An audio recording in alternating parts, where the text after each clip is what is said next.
Hello, everyone. Either people who are listening now or in the future, welcome to our Flesh and Blood gameplay live stream. I'm joined here by, I think you can see this way. Oh, Jesus, awkward. We can see Go Again Gaming, as well as Right Time Gaming, Ian. Let's start with Az, if you'd like to say hi. Yeah. So, what can people see at the moment? Can they see all of us, or can they see just one or the other? They can just see my screen here on the bottom with my playmat, as well as I might need to reverse my playmat, but they can see Ian currently. But fantastic. So that'll be the first game then. It'll be Red Zone Rogue versus Right Time Gaming. But yeah, I am Az from Go Again Gaming. You can see my logo there in the top right corner. Thanks for putting that on there. Doing well. We just got off recording the Living Legends podcast, so make sure you check that out on Wednesday. That's going to be a nice little discussion, speculation video before the spoilers go live on the weekend. So definitely check that out as well. Yes. Hold on. I'm going to flip my screen because I think it is opposite. So let's see if I do this correctly. Yeah, it looks good. You just need to flip it horizontally, I believe. Bam. And it should be fine. Yep. And then bang, there it is. But yeah, and then we're obviously joined by Ian as well. Hello, it is me, Right Time Kinderdyne, here in the future from New Zealand. I wasn't on the podcast because apparently I'm either not living or legend enough. So, well, I mean, it's one of those two things. You do have this Riptide. So, are we playing? By the way, are we playing CC or Blitz first? Well, since I've got the Riptide net out, let's play some Blitz because I've got a fun little Riptide Blitz deck here. All right, so Blitz. Then it is Lexi. By the way, shout out to DM Armada in chat who likes your Riptide mat, Ian. It's great. Yo. Yeah, this was I think it was 2 months ago. The armory kit from 2 months ago. If I'm not mistaken. Here is my bling. This is a Uzuri artist proof from Soyame, numbered 4 out of 56, and then she drew this gorgeous, absolutely beautiful Uzuri on it with like this reflective metallic gold paint. Oh, it's so good. But nice. We're not playing that right now. We're going to be playing Lexi, which is just signed by Federico. Cool. Fantastic. And is this the infamous Riptide nourishing emptiness garbage? Is it? that I've heard a lot about. Let me answer that question by showing you my weapon, which is. Oh my god. Okay, absolute Rust Tribal coming. Rust counter tribal. Yeah, Rust Tribal. This is pretty funny. There's got to be a Rust Tribal in the future, surely. So this is one of those decks that has some really good matchups and has some really bad matchups. Okay. I play against Dorinthia. This deck's amazing. Whereas against Yoji, this deck is terrible. How do you feel about lots of arrows flying at you? Yeah, lots of arrows, not so bad. But basically, this deck falls apart if your opponent has a weapon that's got like a break point that they can just go, all right, well, I'll never do anything. I'll never give it go again, and I'll never pump its stats, and then I'm like, oh, that's pretty sad. Oh yeah, I don't have a weapon. I just have a bow. I have a bow. That's technically a weapon, but I'm not gonna whack you with the bow. I wish it had an attack of 1, so you can like bash him with the bow, bash him with your cane Scrooge. Checking out the chat. Just call me Pip says evening all. How's it going? And Steven says against Kano, it's a good time. For Kano. Gaddywell says, hello, Arzio. Hello. Alrighty. Let me grab a D6 and ask you for odds or evens. Oh, I always do odds. Always. Because he's an oddball. Exactly. It is evens. So I will go... I myself am strange and unusual. Absolutely strange, unusual. I'll go second. Shout out to anyone who like gets that reference, by the way.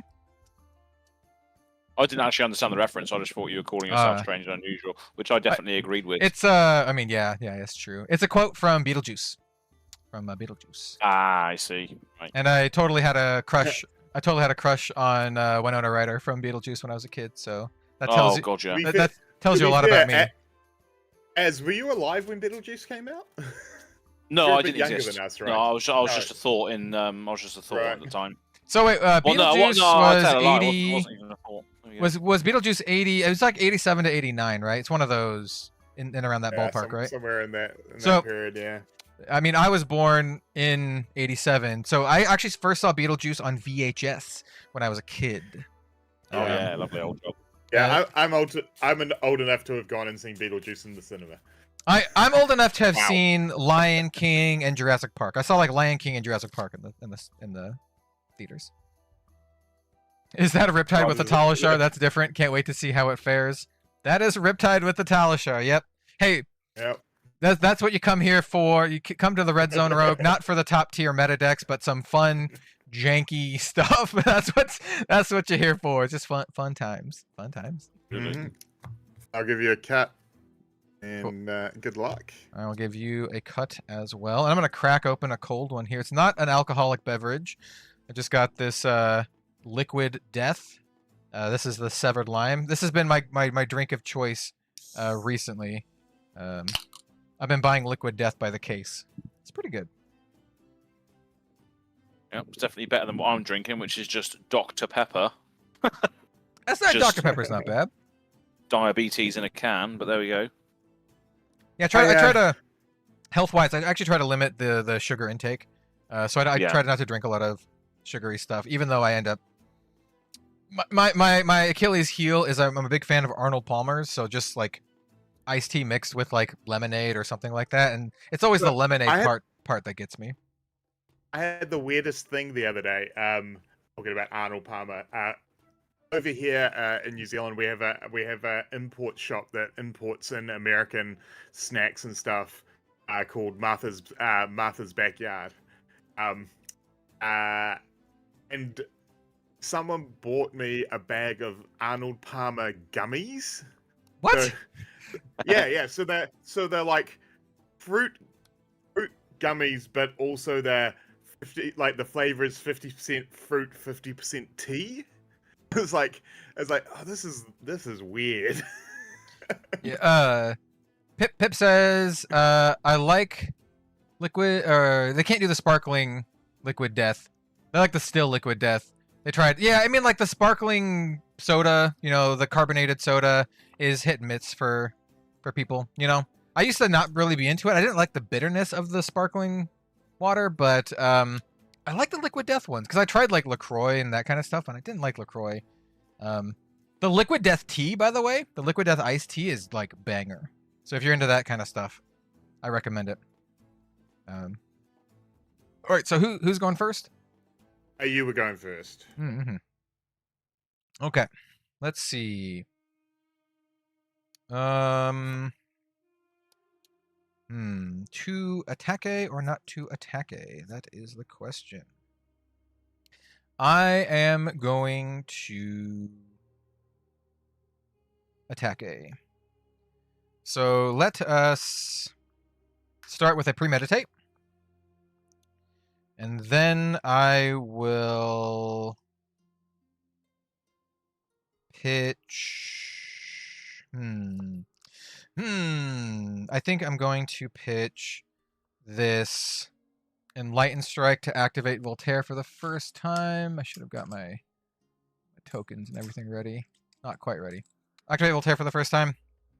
And we're going to put this yellow Bolton Shot into my arsenal. Mode is just going to be +1. And then I would like to shoot this at you for 7. Go again on hit reload.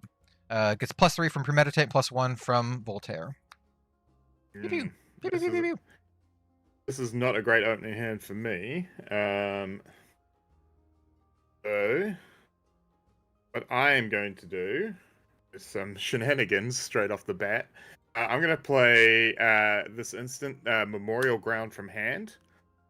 It goes to my graveyard, but because I played it from hand, I get to put a card face down in my arsenal via Riptide's ability. Yeah. And then I will pass the block step and go to reactions. Do you have any reactions? Nah. I will play Tripwire Trap from my arsenal. What the hell?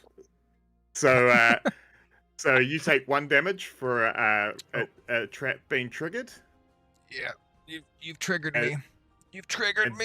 then when this defends, effects don't trigger when an attack hits this chain link, unless the attacker pays 1 resource. Would you like to pay a resource to make sure that you can reload and such? So, what's the timing on this? So it has to hit. Yes. Basically, at the moment, if you don't pay 1 for this and it hits, you're not going to get your premeditate and you're not going to get your reload from bolt and shot. Yeah. I like the premeditate. Do I care? So here's the thing. Do I care about the card in my hand more than I care about just getting another random card off a ponder? Yeah, I'll pay it. Pitch this Pathing Helix. So I'll pay 1. And so then I will end up taking It's coming in for 3, is it? It's coming in for 7 total. So if you're blocking for 4, you'll take 3. I'm not sure the block value on that one. Yeah, so it's a 4 block. It's a 4 block, so I'm taking 3. Okay, So cool. I go down to 17. Cool, and then I'll get a ponder token, which will immediately pop because that's gonna be my turn there. So I'll grab the ponder token. I'm just gonna kind of clean up. Start of end. Ponder token will pop. I will draw a card. Obviously, I'm gonna arsenal this card, and then I'm going to go like this, and then draw for turn. It's back to you. Mm-hmm. Grab some little counters and stuff. All right. Counters. I have. Chat is very health conscious. Stephen's suggesting that in order to get off sugary drinks and sodas, you should try and drink as much sparkling water as possible. So I'm going to try that from this moment on. I think that's good if you are into like the sparkling side of it. Personally, Yeah. for me, what's that helped a lot is I've just been drinking ice water. Like for me, like I just like a cold drink, and I'll just do ice water with like 3 cubes in it, and that really like does it for me a lot of the time. But yeah, I have been drinking a lot of the liquid death. Nice. If you like it, I really like the mango one. The mango one and this one is the lime one, which is it's all right. It's just kind of like a really weak Sprite kind of deal. But recommended. Sure, if I can even get it in the UK, to be honest. Liquid Death. All right. I am just gonna pitch a Codex of Frailty to swing Talishar at you. Talishar. One Okay. rest token. So you took 3 last turn. Riptide has less health, right? So what's your current health? I'm on 17. 17. Oh, does he start with 20? Oh no, sorry. I took 3. I took 3 last turn, didn't I? Yeah. I should be on 16. I Okay, should be on cool, 16. cool. I think this is a turn where 4 is. I'm cool with that. I think I'm just gonna be the greeds. So no blocks. Any reactions? No reactions. Cool. I will take 4, and I will go to 15 because I took 1 from the ping last turn. Mm-hmm. Yes, sir. I will Arsenal and pass to you. Cool. I'm gonna go ahead and activate Lexi's ability for no effect, but I just want an extra arsenal zone, so I'm gonna turn up this drill shot. So I now have an extra arsenal with New Horizon. And then I would like to. How do I want to sequence this? You currently have a card in your arsenal. Mm-hmm. I would like to activate Voltaire for the first time. We're going to be pitching. I think we want to do it this way. I think we're going to pitch this blue headshot. We're going to float 2 and put Remorseless into the arsenal face up. Mode on Voltaire is go again, and I would like to shoot you for 5 go again. Float 1 here. And notably, is putting my arsenal face up. Defense reactions can't be played from arsenal, so you cannot play defense reactions from arsenal on Remorseless's chain link. So that is important. So that's just on this attack, basically, right? Yeah. Just for this chain link, yeah. All right.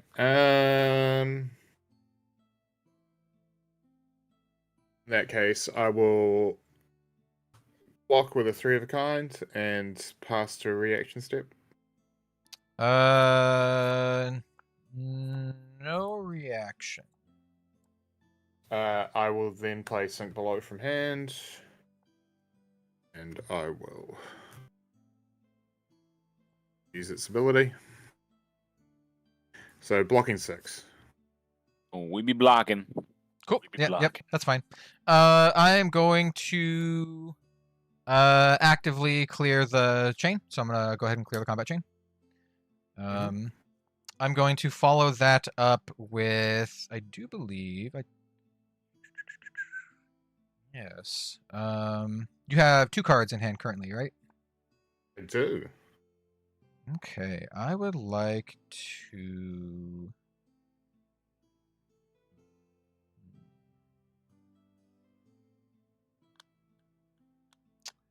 How do I want to do this? I think we want to play this Codex of Frailty. So it is not going to affect you because you do not have an arsenal, but you will get a Frailty token. So you get a Frailty token, and I would like my Ponder token, please. And I'm going to take this Remorseless. Ooh, and put that into my arsenal. And then I'm going to discard this Polar Blast. And then I would like to shoot you with this Remorseless from arsenal using my floating resource. Just call me Pip in the chat as asking for any suggestions on KO decks, Ian. Oh yeah. I have many suggestions. I was gonna say I'm sure Ian has like a dozen suggestions off the top of his head. It all depends on how crazy you want to get. For fun, Tear Limb from Limb is a great card. In KO decks, obviously you definitely want your ready to rolls. I like personally, one of the builds that I quite enjoy is the running a lot of the 1-cost brute attacks and then running raises, so you can basically 1 attack, raise it to give it go again, and then follow it up with like just good 2-cost 6 attacks that don't discard, like your pack hunts or your generics and stuff like that. So that anytime you get to swing twice in a KO and its KO turn's pretty handy. And also just be aware that it's going to whiff sometimes. Oh god, Jim. I'm going to block for 2 and take 3 here. Okay, so let me see if I want to react to this. Right. And the other thing is, yeah. barraging beatdowns are really good in KO because the thing about barraging beatdown in KO that makes them great is that they have to block with 2 cards, or your attack gets the bonus attack, and so it means that if you whiff on the dice roll, you're still probably going to get 2 cards block out of them, which is handy. So you have 1 more card in your hand, right? After this, I do have 1 more card in my hand. Hold on, let me think. Do I want to? If Ponder pops, since I have a face-up card, I could still Arsenal for a double turn next turn. You'll have 1 card. I could also crack Snapdragons and then fire the Scalers off, or fire the Drill Shot off at you with a pretty good chance to hit, or it'll give you the chance to use the card in your arsenal, if it's a reaction, which it probably is. I I think that'll be it. I'm not going to react, so that's good. Good. That's good for me. I'll So take 3. Cool. You'll take 3, and then the remorseless effect is in effect on your next turn. So for every Fine. card that you play, I know. oh, actually, I'm sorry. Don't worry, I'm not. Any action card that you I'm play. not. Actually, doesn't matter. Yeah. I figured it would. 100%. 100% doesn't matter. Yeah. So start of turn. Ponder is going to pop for me. I'm going to draw a card and probably just arsenal that bad boy. End of turn, by the way. Yes, I do. Yep. Yeah, at the start of the end of turn. And then I'm going to bottom this, and it's your go. Yeah, I'm just gonna draw up. Cool. You see how that didn't matter? Yeah. Well, I have a potentially quite spicy turn. So I'm going to activate Lexi to turn up this Electrify. So my next attack this turn has Go again. And then I would like to No, I'm dead. shoot Go on you then. with this Drill Shot for 4 Go again. And then on hit effect is to put a -1 counter on one of your equipment. All right. Fine. Initial blocks. Any reactions?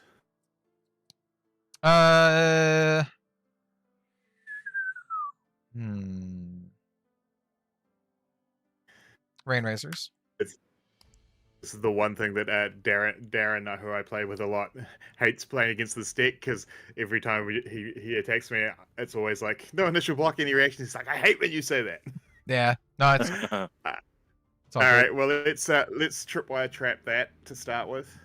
Okay, what does that one do again? That's the one where That's the same one that I did 2 turns ago. So if you don't pay, well, you're going to take 1 damage because it triggers because it's played from Arsenal. And if you don't pay 1, on hit triggers don't happen. Okay, so let's take the 1 damage. I'm gonna go to 14 here. Do I care about that? Yes, I do. So I think what we're gonna do here is I'm not gonna pay. So, yep. Not gonna pay. And then I will play a frailty trap. So you're gonna take another 1 damage from Riptide's effect, and because the attack's got Go again, you get a frailty token. Okay. That's fine. So I go to 13, and then now I have a frailty, which luckily it'll clear this turn, but... Yes, but it's affecting that. It affects this attack too. Yeah. That was shot from your arsenal. So so you're now attacking for 6, and I'm blocking. No, I'm attacking for 5. Right. So I'm blocking 7. So yeah, that's fine. It has Go again because I turned the Electrify up, so that's all good. I would like to then. What's the sequencing on this? Yeah. I would like to then play Electrify from Arsenal, and we're going to pitch this blue headshot. We're going to float 2. I'm going to draw a card from Electrify since it was played from Arsenal. I am going to then play a Codex of Blood Rot. So you get a Blood Rot, and I would like to grab a Ponder token. Let me clean up the board here a little bit. Drill Shot is gone. Technically, Electrify is gone too. I'm going to leave Rain Razors on here just to show... Like, I'm going to leave Rain Razors and Electrify on here just to show that they're in effect. And then for Codex of Blood Rot, I'm going to put this card face down from my hand. Then I'm going to play the card that I just put face down. It is a Cold Snap. I'm going to pay for it with one of these. Since it has played it from Arsenal, I will draw another card. And then also, you have to pay 1, and if you don't, I get to freeze a card in your arsenal or an ally you control. So would you like to pay 1? Pay 1. Cool. How many cards do you have in your hand? That's the 1. Cool. I am going to then do... Ooh, this is a interesting choice. Let's see. I think I want to... I got Voltaire. I got -1, so effectively I have a +1 to all of my arrows this turn. Yeah. Yeah, let's do it. I'm gonna... Let's see.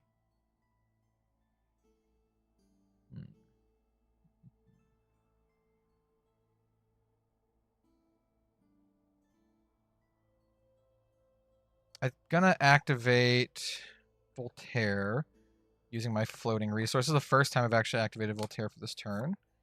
And, oh, do I want to use Voltaire or do I want to use my bracers? You know what? I lied. I'm not going to activate Voltaire. I'm going to crack...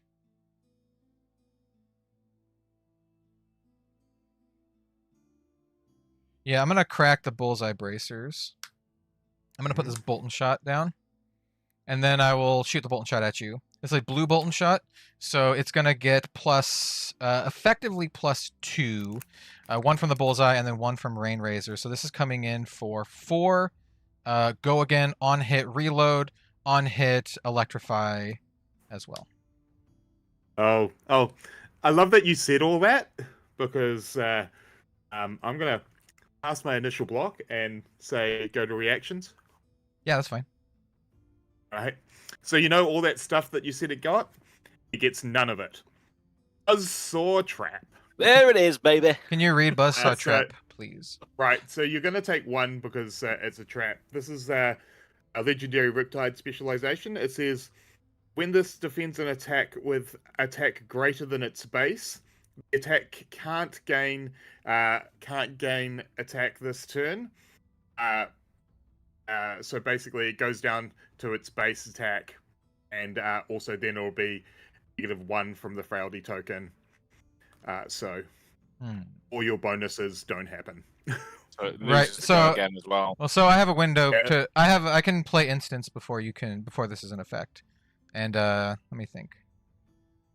But anything that, but just remember that it can't gain attack. So if you try and buff it, when this resolves, it will go back down to its base. Oh, I don't care about buffing it. I have Right. I can activate Voltaire as an instant. Let me think. What do I want to do? So this is blocking for how much? And how many cards do you have in your hand? It's gonna block for 3. And I believe you'll be coming in for 2. Is it? If Yeah. it's a blue one? Because it'll be and- base -1 because of the frailty. Yeah, and how many cards do you have in your hand? I just got the 1. Okay. And you took the 1 damage from it being a trap as well. Yeah, I took it. I'm at 12. Okay, so I think... So I could... So yeah, that's gonna resolve. Me doing the instant now doesn't matter. I could give it go again with the scalers. Yes. Let me think. Do I want to? I think what I want to do here is set up for next turn then. So I think I'm just going to, as an instant, I am going to use my resource because I have a ponder token here. I'm going to put this infecting shot face up. We're not going to crack the scalers because I don't actually have enough resources to shoot this at you. But what this does is it gives me an extra arsenal zone for the ponder. So Sure. yeah, we're gonna do that. Yeah, so we're gonna clear. So we're gonna proceed to end of turn. Frailty goes away, and then ponder pops. Let me draw my card. Cool. That's just gonna go down. Do I want it to go down there? Yeah. And then we're just gonna kind of clean all this up. Cool. Sure thing. My turn. I'm just gonna net gain 1 by playing a sigil, and then taking 2 from the blood drop pox, so a net gain of 1 life. Cool. What are you at currently? I am now at 14. Okay, cool. Ooh, And what are you at? 12. I'm at 12. Okay. Interesting. Very, very interesting. Okay. And you have no cards in Arsenal. Yet. Yes. Yet. What do you have in your graveyard? Oh. So I've got Sigil, I've got a Frailty Trap, I've got 2 Tripwire Traps, a Buzzsaw Trap, Premeditate, Sink Below, a 3 of a kind, and a Memorial Ground red. Okay.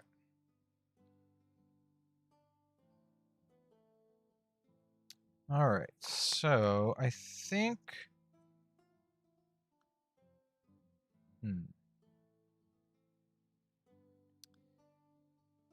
Yeah. Well, we got rid of your Buzzsaw Trap, which is nice. So I don't have to worry about that. All right. I think what we're gonna do is, just in case there's any shenanigans, I'll activate Lexi just to turn this Pathing Helix up right now, just so I can have an extra arsenal when I shoot you with this, which is what I am going to do. So I'm going to shoot you with this Infecting Shot. I'm going to pay for it by pitching this Plague Hive, signed by Mark Poole, by the way. Plague Hive signed by Mark Poole. So let's float 1 and then roll for Plague Hive. Let's see. Do I have a good die for this? All right. So I have this die that only has 1, 2s, and 3s. So we'll say, let's grab some tokens. I saw on Facebook someone had like handmade dice with the cards. So I was like, that's pretty cool. I might steal that out of there. So we have, we'll just do it this way. 1, 2, 3. So Frailty, Blood Rot, and Inertia. That is a 2, so you get a Blood Rot Pox. Ooh. Yes, lovely. So yeah, you have this Infecting Shot coming at you for 5. That will potentially give you another Blood Rot. Yay. So is that just its base stats 5? It's just 5. Yeah. Which is its base, is what I'm saying. Yeah. And it doesn't have Go Again, or it does have Go Again? It does not have Go Again currently.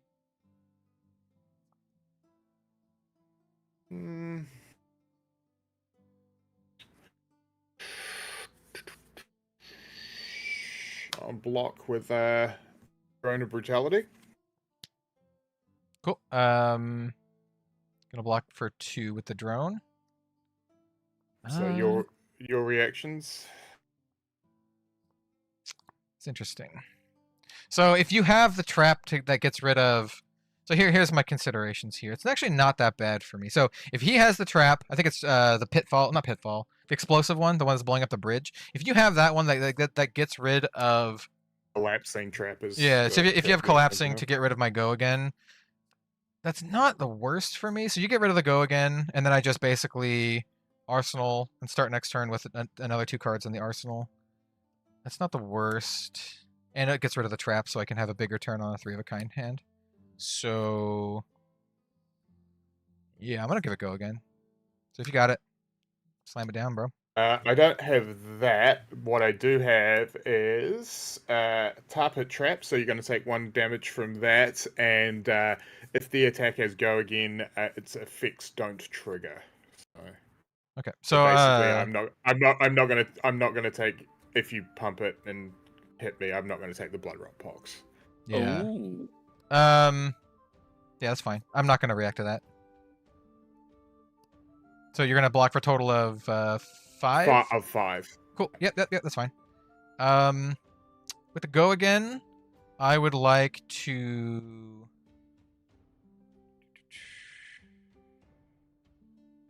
Yeah, I can do this. I'm gonna Enlighten Strike you.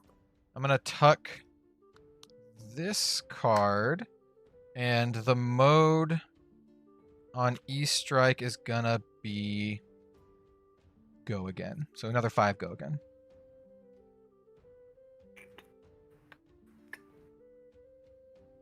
And you what? Pathing Helix me afterwards. How much is the Pathing Helix? It's a 4. It's a 4. All of my arrows in this deck effectively attack for 4, even the blue ones most of the time. Yeah. This is annoying. This is an annoying amount of damage. Yeah. Yes, it is.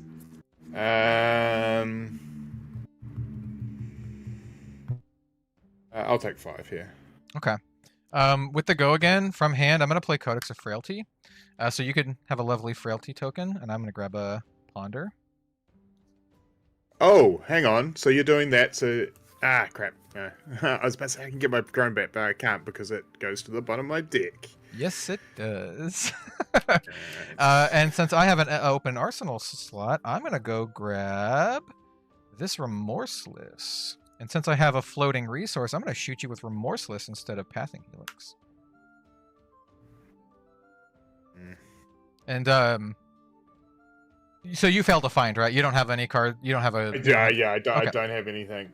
Okay, yeah, that's what I thought. So you don't have to discard anything, but neither do I, because I don't have any cards in my hand. Oh, that's cool. So, yep. So five coming at you. No go again or anything like that, but a nice little on-hit effect. That probably won't matter because it doesn't look like you're attacking with anything. Perch grapplers to block and go to reaction phase. I pass reactions. I'll play a boulder trap, but because it doesn't trigger because you don't have greater than your base attack on that, do you? Nope. It is. No. It's regular attack. Yeah. Right. So I'm just blocking the full 5. Okay. Yeah, that's fine. I'm just gonna pass my turn. We're gonna go to the start of the end, and Ponder will trigger. I will draw, and we'll arsenal that card. And then Alrighty. this is gonna be a long time. No, it's gonna be your turn. Plague Hive goes on the bottom. Alright.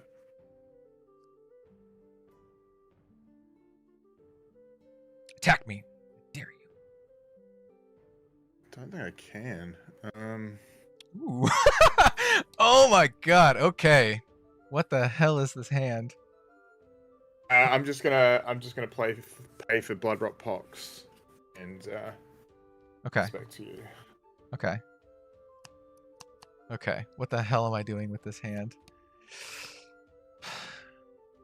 Okay. This is a this is a spicy meatball. Let's see if I can. Well, I don't know. I don't know. Okay.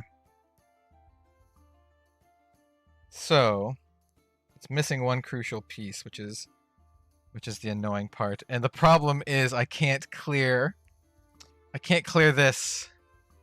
I need to clear this, but I can't without. I need to give it go again somehow. I can't. So I feel so bad for you. So instead, you know what? You can put I'll let you put a card from your hand into your arsenal. I'm gonna play this Codex of Bloodrot from hand. So you can have a nice, lovely Bloodrot Pox, and you can slam a card down into your arsenal. And I'll get a Ponder. Right. Not sure you want to do that, but that's fine. No, it's all good. Don't worry about it. And then from hand, a little airborne. Still good. From hand, I'm gonna play 3 of a kind. And I'm gonna pay for it with this Eye of Ophidius. So before I draw, I would like to scry 2 or opt 2. So I'm gonna opt 2. Ooh, baby. Ooh, baby. I'm gonna leave these both on top, and then I'd like to draw 3 from 3 of a kind.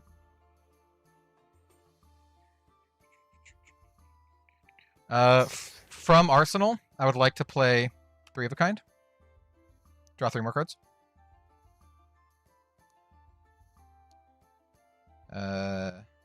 I might have some cards in my hand. You might.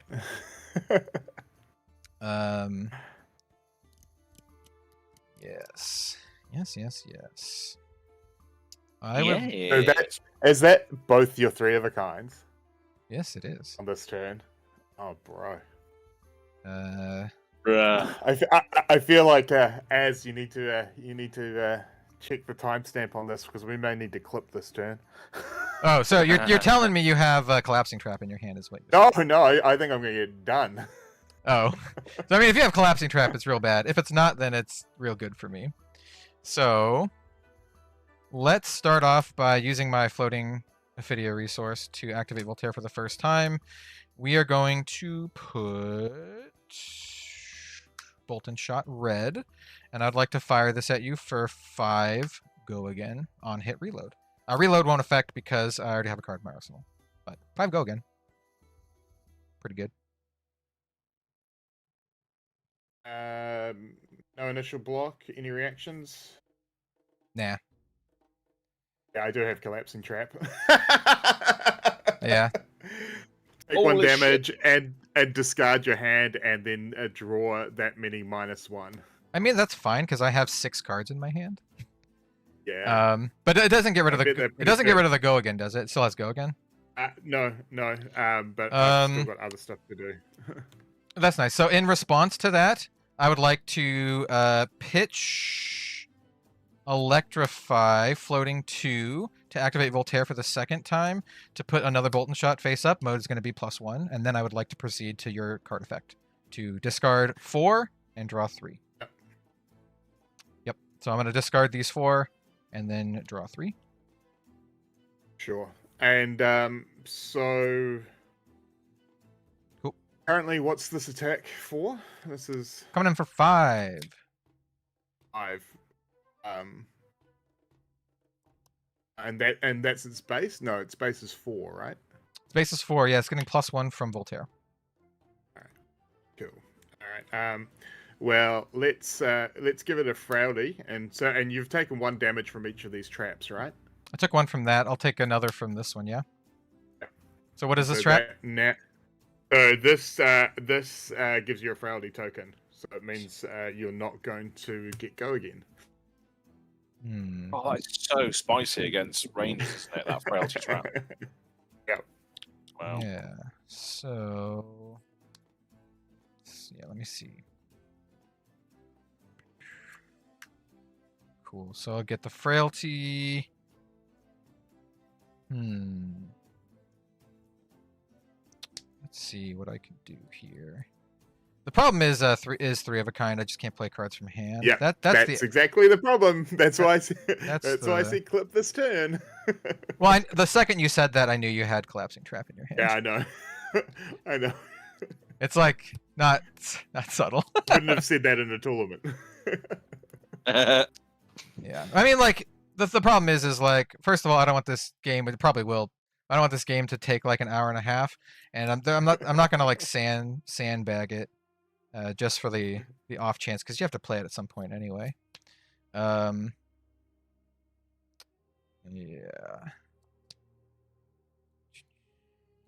Yes. Yeah, that's a little rough. So how much is this blocking for?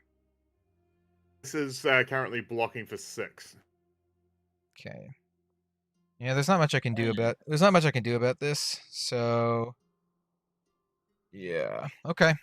Well, that's fine. I'm just gonna pass my turn. The funny thing is I have 4 cards in my hand, and so Ponder's gonna pop, and then I'm gonna have 5 cards in my hand. Yep. So my next turn will be still pretty good. Do you still get to draw up with the Ponder even if you've got the full hand? It just says at the beginning of your end phase, destroy Ponder and draw a card. Nice. All right, cool. So yeah, I'm just gonna go ahead and stack these like Gotta that. say, I'm pretty happy to get through a double 3 of a kind turn by doing 2 damage to my opponent and taking no damage. Yeah, I mean it's pretty good, but I now have 2 cards in arsenal and 5 cards in hand, so the 3 of a kind turn will live on in my next turn. It's your go. I am just going to take the 2 from Blood Rot. Cool. What are you on, by the way? Just I'm at 8. All right, cool. All right. Over to you. Cool. We're gonna start with a premeditate, and then shoot you with a Bolton shot for 7. Go again.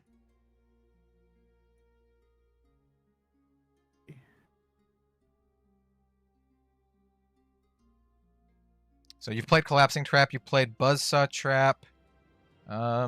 Yeah, just working through them. I think we're getting to a good point where my effects are going to be pretty nasty. Right, no initial block. Any reactions? No. So I'm gonna play Inertia Trap. So you take 1 and get an Inertia token. Okay, what's the condition on that one? If you've got greater attack than your base. I'm at 7. I'll grab an inertia. Cool. So when priority comes back to me, I'll give it rain. I'll play Rain Razors.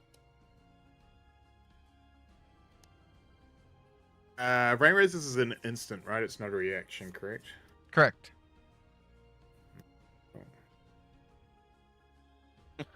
Joey Dexon draft. Let's go, Buzzsaw Trap. Oh, never mind. I got here late.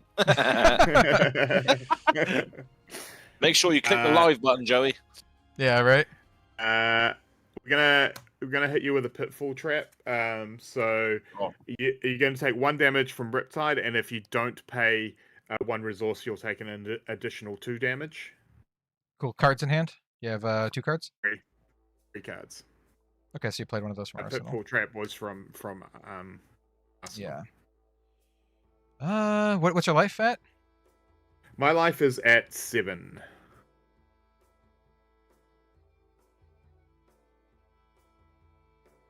I'm not gonna pay. I'll take the 2. Go to 4. Mm-hmm. Any other effects? No. So how much is it for? 7? It's 7, 8, 9. No. Oh, it's 9. Mm-hmm. Rain Razors does give it a +2. Right. Maybe I do need to. How many cards do you have left? I have 3 cards in hand and 1 in arsenal.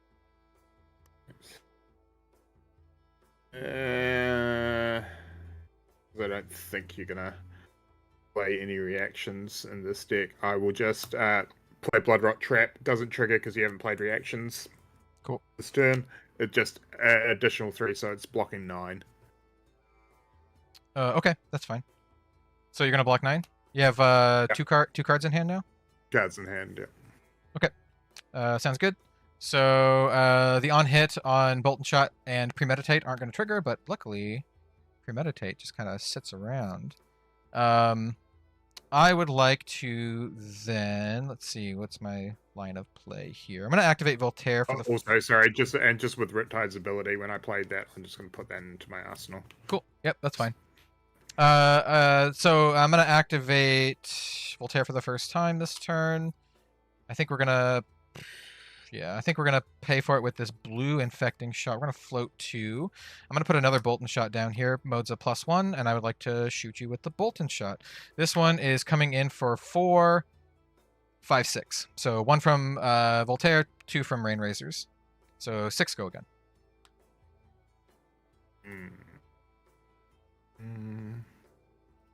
On hit, create a Ponder. But the Ponder won't matter as much because I have this Inertia. Yeah.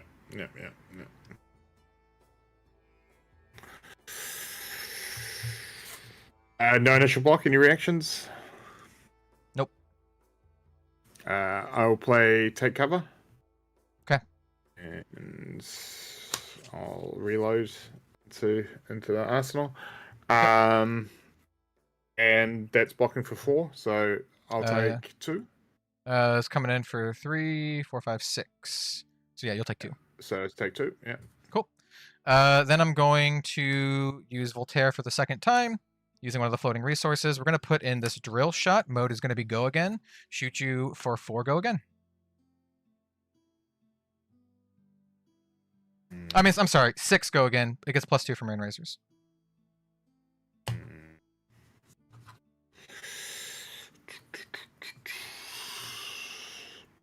Block.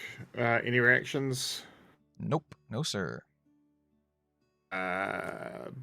Spike Pit Trap, but doesn't trigger because you haven't played any reactions. So blocking for 4, take 2. Cool. Drill shot will hit. I'll give you -1 on your trench. Sure. And then I would like to finish you off with a Pathing Helix for 6 from Arsenal. You got it. Just didn't see the Nourishing Emptiness. It's a hand away. So, Steven, that's how you beat it. He said earlier, I'm not sure how Lexi beats this deck. That's how. You shoot him with a lot of arrows. Yeah, that was a ridiculous amount of arrows there. Jeez. Yeah. To be fair, that game would have been very different if I had actually got the Nourishing Emptiness, because like the trick is you have 1 Nourishing Emptiness, but then you constantly use like the codexes and memorial grounds to put it back on top and to reshoot it. So the fact that I didn't get a turn to crack this to go get the nourishing emptiness. Good. You just keep constant pressure on it. Probably should have gone first instead of going second. Why does the nourishing help so much? Why is that? Well, because the nourishing, the first time you throw it, you're throwing it for 8 dominate, so you then get a follow-up turn with five cards, and then every other time that you throw it, it's coming in for 6 dominate. So most of the time, you're going to get a 5-card hand after playing nourishing. And that's what the Goliath's for. You make the nourishing and 8 attack the first time you get it with the Goliath. Yeah. Then you just block with more cards in hand. And then by having 5-card hands, you've just got more traps that go off and ping damage. So okay. If you can get them into if they're in between 4. Basically, if you can get them down to 4 damage, it's quite easy in one turn to just kill them with traps. Yeah. Yeah, I mean, I only took the 4. I only took the 2 to go into 4 because I was like almost 100% sure I killed you that turn. I was like, no matter what blocks in your hand, you're just gonna die. The problem with Lexi is because it just happened that they both came at that one turn. Was that Lexi plays no reactions, so Buzzsaw Trap and Spike Pit don't do any damage to it. Yeah. All right. And so Az, do you want to jump in again? This is just a fun deck, so. Yeah, this is. Yeah. I can jump in. Yeah. What against who? I'm fine either way. If Ian, if you want to play again. You guys can go. Guys can go if you want to have a ranger off. I mean, or we can play. You got CC or Blitz as. I can do either. But I might just play with my Shiana UPF deck. Oh no! Oh no! I don't know. It was just staring at me, so I was just like, "Oh yeah, shall I play with this?" Okay, wait. You have a UPF deck. You know what? Shiana UPF. I have my. So these are the 2 decks I brought are Uzuri and Lexi. Uzuri's actually a CC Uzuri, but I just really like this altar. So I actually do have my UPF deck, I think, from the one that I played on Shuffle Up and Play. So if you want to do 1v1 UPF decks, let's do it. Oh God. Let's do a game. Okay, hold on. Let me go grab it. So it's over on the shelf here. Here we go. Content you've all been waiting for today. A UPF deck 1v1.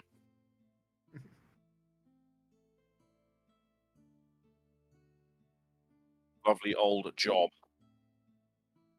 I don't even remember what deck Kel's running though for his UPF deck. I'm sure he'll tell us in a moment. I can't remember what he played now in that video. Chris Lau says, "Hello all. How's it going, man?" Hello, welcome. Howdy. All right, so here is my UPF deck that I played on Shuffle Up and Play. It is Volda Bright Axe. I have not changed the deck since then. In fact, I also have the UPF deck that I made for Prof. It still has an Arcanite Skullcap just sitting in here. But though I did, nice. I've got a few. Let me make sure this one still has all the cards in it. So Volda, Greater Fist. Ooh, I might be missing. You know, I'll just take the Skullcap from the other deck because I'm missing a hat.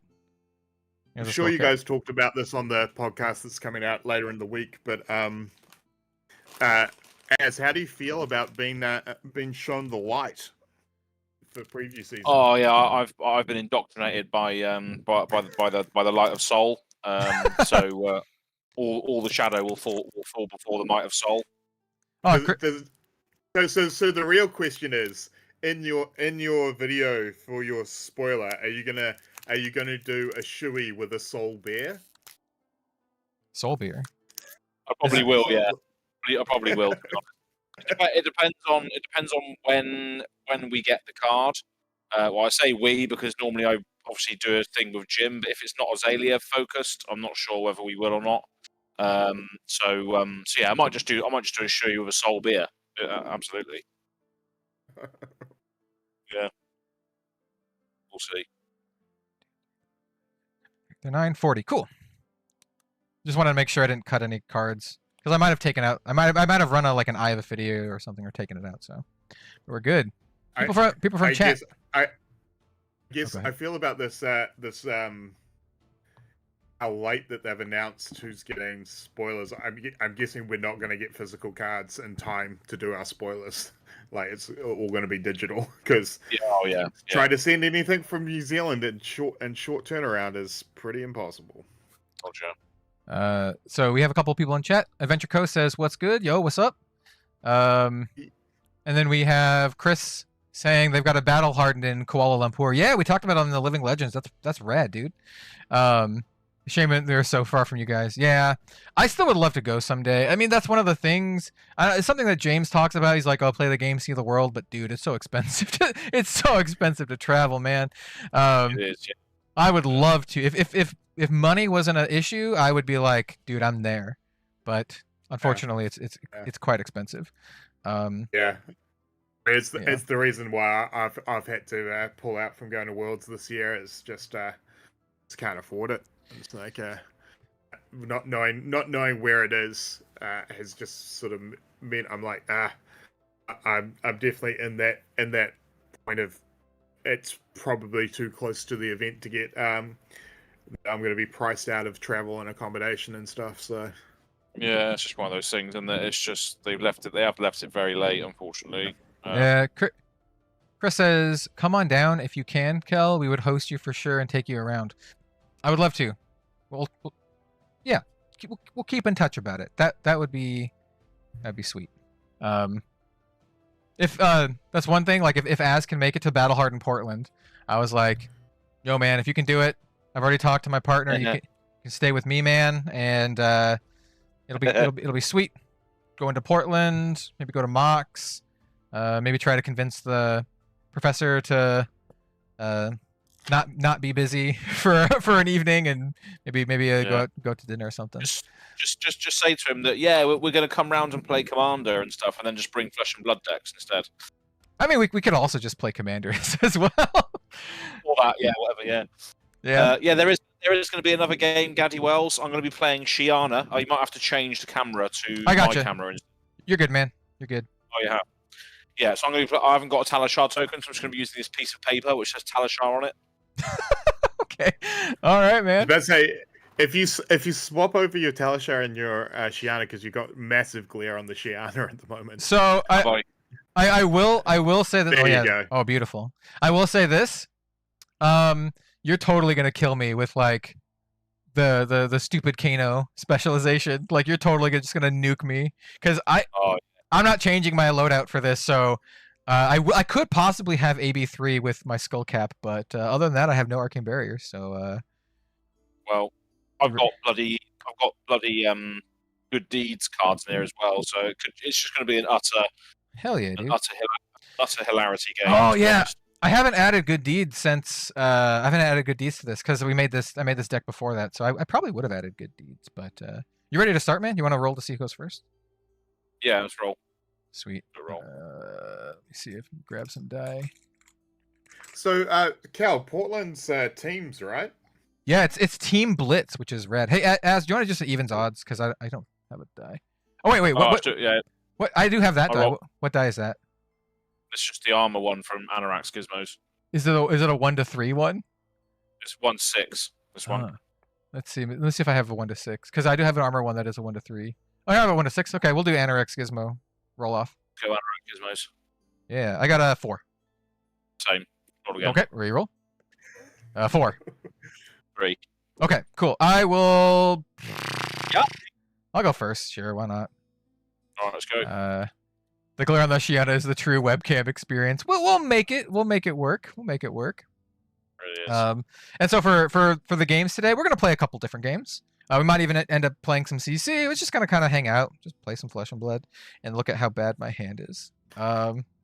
Actually, the hand is not that bad. It's gonna be pretty nasty. It's gonna be pretty nasty. Nasty. So in your guys' speculation, has the idea of since she's entrenched in the lore of this season, have you guys thought about the possibility of an adult Chiana in this set? I think possibly as a legendary or the fabled. By the way, you want to do Shui's up? This round's on me, bro. Oh, sick, draw card. Yep. So I'm gonna pitch this never yield, and I'm also gonna draw a card. Oh, look at that. That's banger, dude. Okay. I'm now going to play Tear. Do you get a seismic surge? Because I drew. Oh yeah, I do. Hold on, let me grab seismic surge. I get 2 actually. I get 1 because I drew, and I get 1 because you drew. I'm gonna need Holy hell. I'm gonna need to actually grab some proper dice for this. Hold on. I think I have some in my other box. In my Grand Archive box. This is a disclaimer to people who are watching this later. This is true hangouts playing Flesh and Blood, where like format really rules aren't a thing. You just playing what you want to play for fun. So hyper competitive. Hyper competitive mesh decks. Yeah. UPF decks that literally not meant to be played as 1v1 decks. Yeah, no, absolutely. But this is actually going to be pretty nasty for a turn one play. So I'm playing Terra Sunder, and I'm going to pitch this Grandeur Volahai to pay for it. So so I'm going to create another Seismic Surge. This is 3 Seismic Surges, and then I have 2. Yeah, I have 2 floating still. And then I am going to Nothos you, pitching my last card, because Nothos is going to cost 3. Pitching my last card, which is a Cartilage Crush. So this Nothos is going to be coming in for 4, 5, 6, 7, Dominate, and then if it hits you, you discard 2 cards. 7 Dominate, if it hits, discard 2 cards, eh? Yeah, it gets a +2 because I have a Never Yield, which is a 3 cost, and I have Cartilage Crush, which is also a 3 cost. So it gets the pump from itself and then pump from Terra Sunder. It's coming in for 7. 4, 5, 6, 7. Yeah, 7 Dominate. Right. Okay. Man, you don't have a judge over you at all times. I am my own judge, jury, and executioner. This is just a bit of a shame, really, isn't it? Hey, so I'm gonna have to. I give you a card. Now I take a card. Well, I'll take 2 cards. Okay, I'm just gonna take 7, I think. Ooh, baby. All right. I love to hear it. So take 7 and then discard 2. Not at random. You get a pick. So I get to pick. Yeah. Yeah. I mean, you get a drop. You get a drop anyway. Yeah. Okay, I'm gonna discard a Crazy Brew. Oh, Crazy Brew. I see why you weren't keen to block the 0 block in your hand. That's right. And a It's Fire not that he Breathing. wasn't keen to block, it's just he could. Right. Yeah. Okay. Yeah, that's gonna be it for me. I'm just gonna kind of clean up my turn. I'm gonna keep this rounds on me kind of floating around just so we know that I got -1. You got -1 to the attacks against me. I'll put this Grandeur. Do like that. And then draw. All right. It is your move, my good fellow. On 13 life. Right. Okay.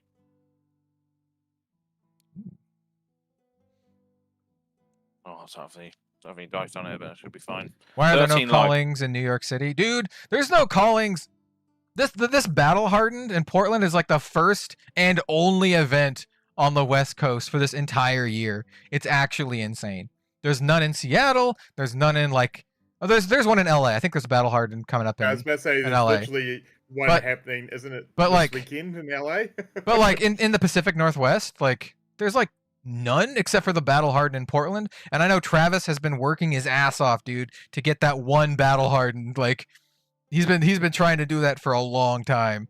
I'm like, come on, give us a calling Portland, calling Seattle. Like Seattle's a big city. Come on. Anyway. I will be Right. going. I will be going to the Battle Hard in Portland though. So if anyone's going, I'll be there. If I have a team, Right. if I have a team, I'll play in the event. If I don't have a team, I will be playing inside events and just kind of hanging out. I'm going to crack my Goliath gauntlet, Ooh, love to see it already. and then I'm going to chuck this wounded bull at you, pitching an energy potion for 10. Okay, yeah, man. Let's rock and roll. Okay, let me see. So next turn, I have a reduction of 3 here and dominate because I popped 3 seismic. So whatever I hit you with is gonna have dominate. So I think I want to. How greedy can I be? I want to be like really greedy though. But that gets -1 from this rounds on me, so it's coming in for 9. Yeah. 9. Okay. Yep. Yeah. So I think the greed play here is block, and do I have enough resources to do both? No. Damn. No. I want to be super, super greedy, but I think in that case, we are going to block 3, 6. Yes. I think that's it. I'll just block 6 and then take 3. Oh, yep. Cool. I take 3. I have 21 health because I'm Valda, so I actually go down to 18. Cool. Nice. Okay. I'm gonna clear up this rounds on me just to, maintain proper board state. Cool. I'm just going to Arsenal and pass after that then. Dokily dokily. I'm gonna start a turn. Seismic Surge pops. So I have 3. Cost reduction of 3 on my Guardian attack, and then also it has Dominate because I controlled 3, and so I would like to crush your spine for All right. 9 Dominate. Technically, this floats 1 resource pitching this Cranial Crush, so 9 Dominate, and then if it deals 4 more damage to you, your things don't have go again next turn. 9 dominate. Okay. Yeah. Connor says. This round's on me is such a good card, dude. It's sick. It's like a UPF staple, and it's probably going to be like a PVE staple too. To be fair, APAC has nothing till June. Yeah, but like, yeah, I mean that is fair. But like, come on, come on. 9. Okay. I've been so... a card player in New Zealand for 20 years. Yeah. It's just weird to me because like the Pacific Northwest has like a really big scene. Flesh and Blood's like really big here in Portland. We have like stores that like almost only sell Flesh and Blood, like Fab Foundry like specializes in it. Just call me Pip. What did I miss? I don't know. When was the last time you were hanging out? Did you see the end of the last game? We're currently playing Valda versus Shiana. And I'm attacking Az for 9 Dominate Cranial Crush. Or I mean Spinal Crush. I'm gonna block 5 with a. Getting ready for the next skirmish season. These are definitely not the decks to run. Exactly. Block him for 5 with this Arcanite Skull Cap for 2 and Lesson in Lava for 3. So I block 5, which I believe prevents the crush. No, you're still gonna take the crush because it's coming in for 9, so you'll take 4. Oh, yeah, it's 9, isn't it? Right. Yeah. So your things won't have go again.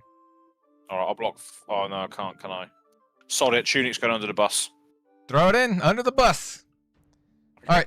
So you'll take a 3 then, and then yeah, the on-hit effect is not in effect. Yeah. Okay. That's gonna clear my surges, and this will go on the bottom, and I'll draw past you. Okay. Well, it's going to speedy quick time. Speedy. We're going to crack the Mage Master boots, pitching a Come to Fight. So we've got 2 floating. Okay. I'm going to play a Tome of Findal out of my arsenal. Ooh. To draw 2 cards, gain 4 life, and that has go again because of the thing. So I'm back up to 14. It does have go again. Connor says, I'm hoping next year with the Japanese historic packs we get a calling here. Are you from Japan? I hope Japan gets a calling as well. In fact, I would be surprised if Japan does not get a calling next year. I'll put that out. I have a feeling that y'all are going to get one. I have no idea for sure, but yeah. And if there is a calling in Japan next year, there is a really good chance that I'm going to try to go. Since I'm from Portland, Japan's actually much closer to me than like most places. Just fly across the ocean. Not from, but I live here. Sweet. I know there's like a decent Japanese scene. It's really cool, like seeing a lot of like Japanese Flesh and Blood players like follow me on Twitter. Some of them have become patrons. Like, it's really awesome to see it grow there. And I think Japan is like one of the places where I think they have card players. What can I say? People in Japan love their card games, and I think it's awesome. Do indeed. My kind of people. I'm going to play Enchanting Melody. So this cost me 2. So I'm going to pitch. I'm going to pitch this sound sketch plan. So I've got 2 floating. What the hell am I playing against? And then I'm going to use the 2 to come in with a drone for 6. Yeah, boy. Okay. All right. So you have one more card in hand still. One more card in hand still. Yeah. Okay. On my turn, I want to play my potion with Go again. I'm just gonna lay it all out. I have a potion that I want to play next turn. I want to play my potion with Go again. And then I need another 3 lots of resources. Do I have enough to do it? 1, 2. I do have enough to do it. If I just no block. Okay. It's coming in for 6, yeah? Yes. I'll just block for 4 with these. I'll take 2. 2. Okay. Drone goes on the bottom of the deck. Yes, sir.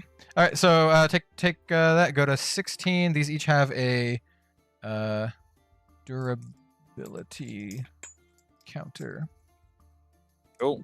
And it's Arsenal pass. All right. All right. So let's see if the greed pays off. Maximum greed. Maximum greed. Greed is good. All right. We're going to start off by cracking these Mage Master boots. Pitching this Mangel. I could have just played the Mangel, but no, I want to do the fun stuff. I'm here to do fun stuff, man. So, Mage Master boots. The next non-attack I play has Go again. I'm going to play Potion of Luck with Go again. Okay. And then I'm going to... Oh, I don't have enough to do the other things. I actually don't have enough. Boo. That's fine. I'm just gonna... I'll set it for another turn.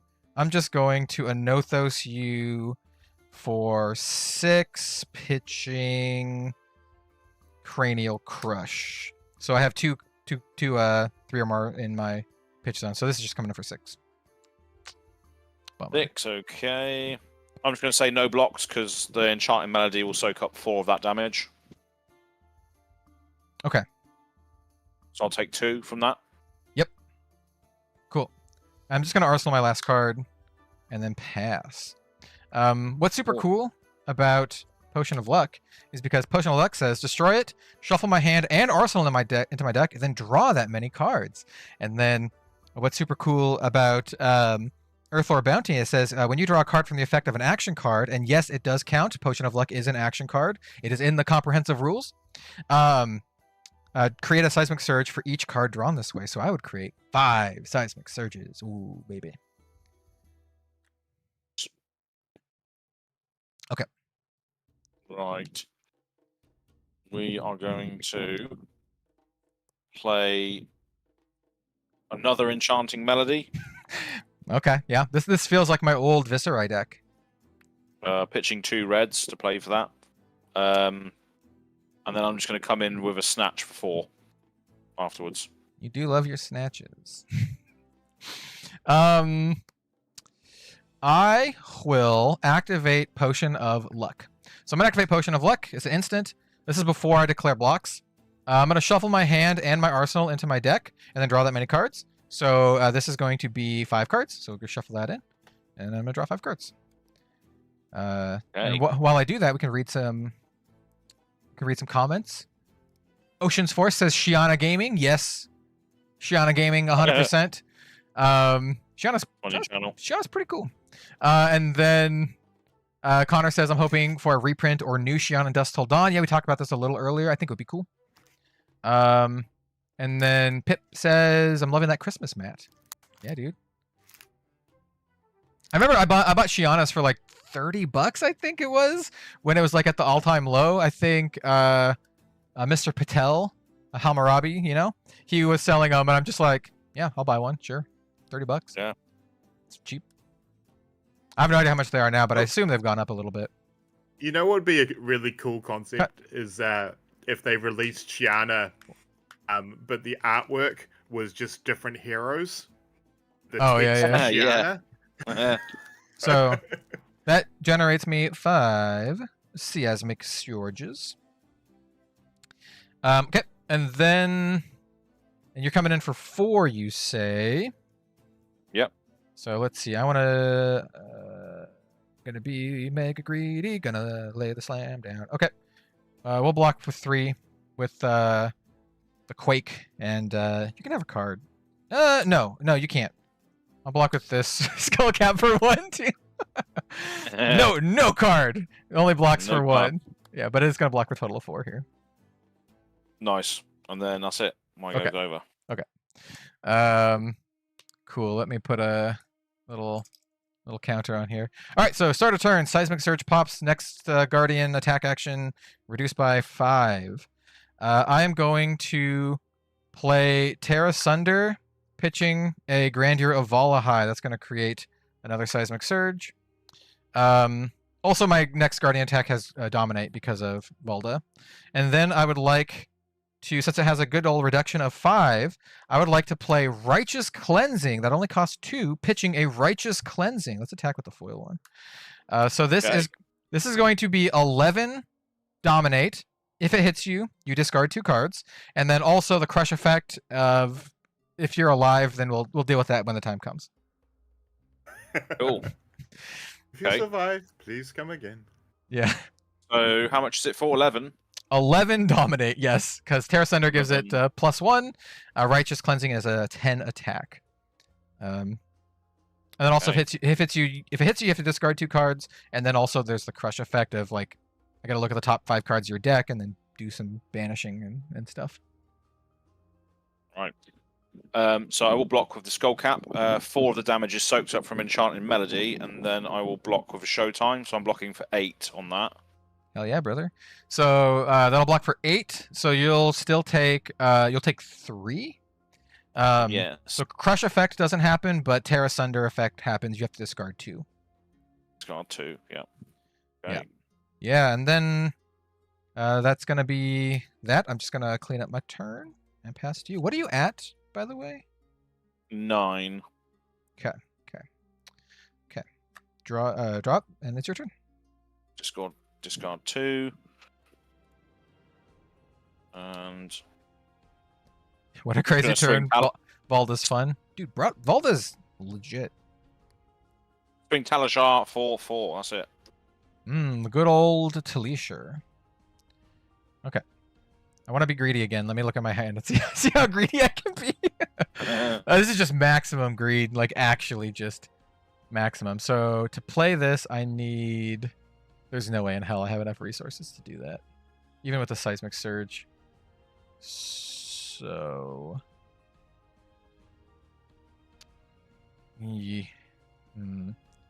6, 7, 8. Oh, I'm off by 2. Wait, I have Creator Fist. Attacks with Crush get bonus damage. So I could go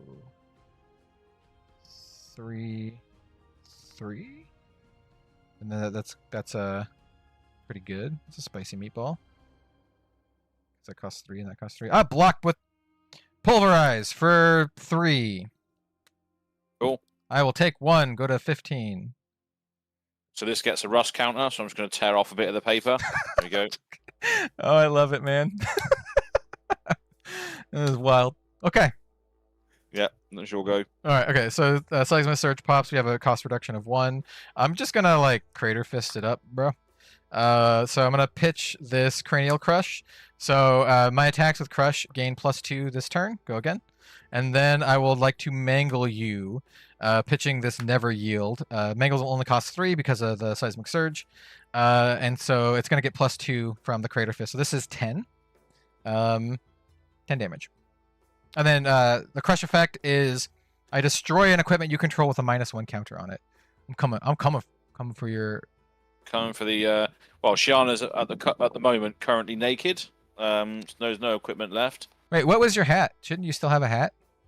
No, I blocked of it last turn, so it's gone. Well, it's not gone. It's just battle worn, isn't it? Yeah. Hey, I want the privilege of destroying your hat. I will step on. I'll just throw it on the ground and step on it. So it's coming in for 10. Yeah, 10. No dominate, so you're free to block with your whole hand if you'd like.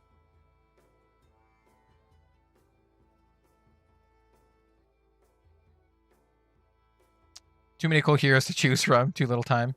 I mean, Valda's just cool. Look at this. There's a cold foil Valda signed by the artist, Wish Newton. Got this signed at Worlds 2022. One of my favorite parts of Worlds was just like getting to meet all of the artists and stuff. Meeting like Livia Prima in person was great. That was just great. And then also like obviously hanging out with Az for the first time in real life was also pretty freaking rad. Yeah, that's right, wasn't it?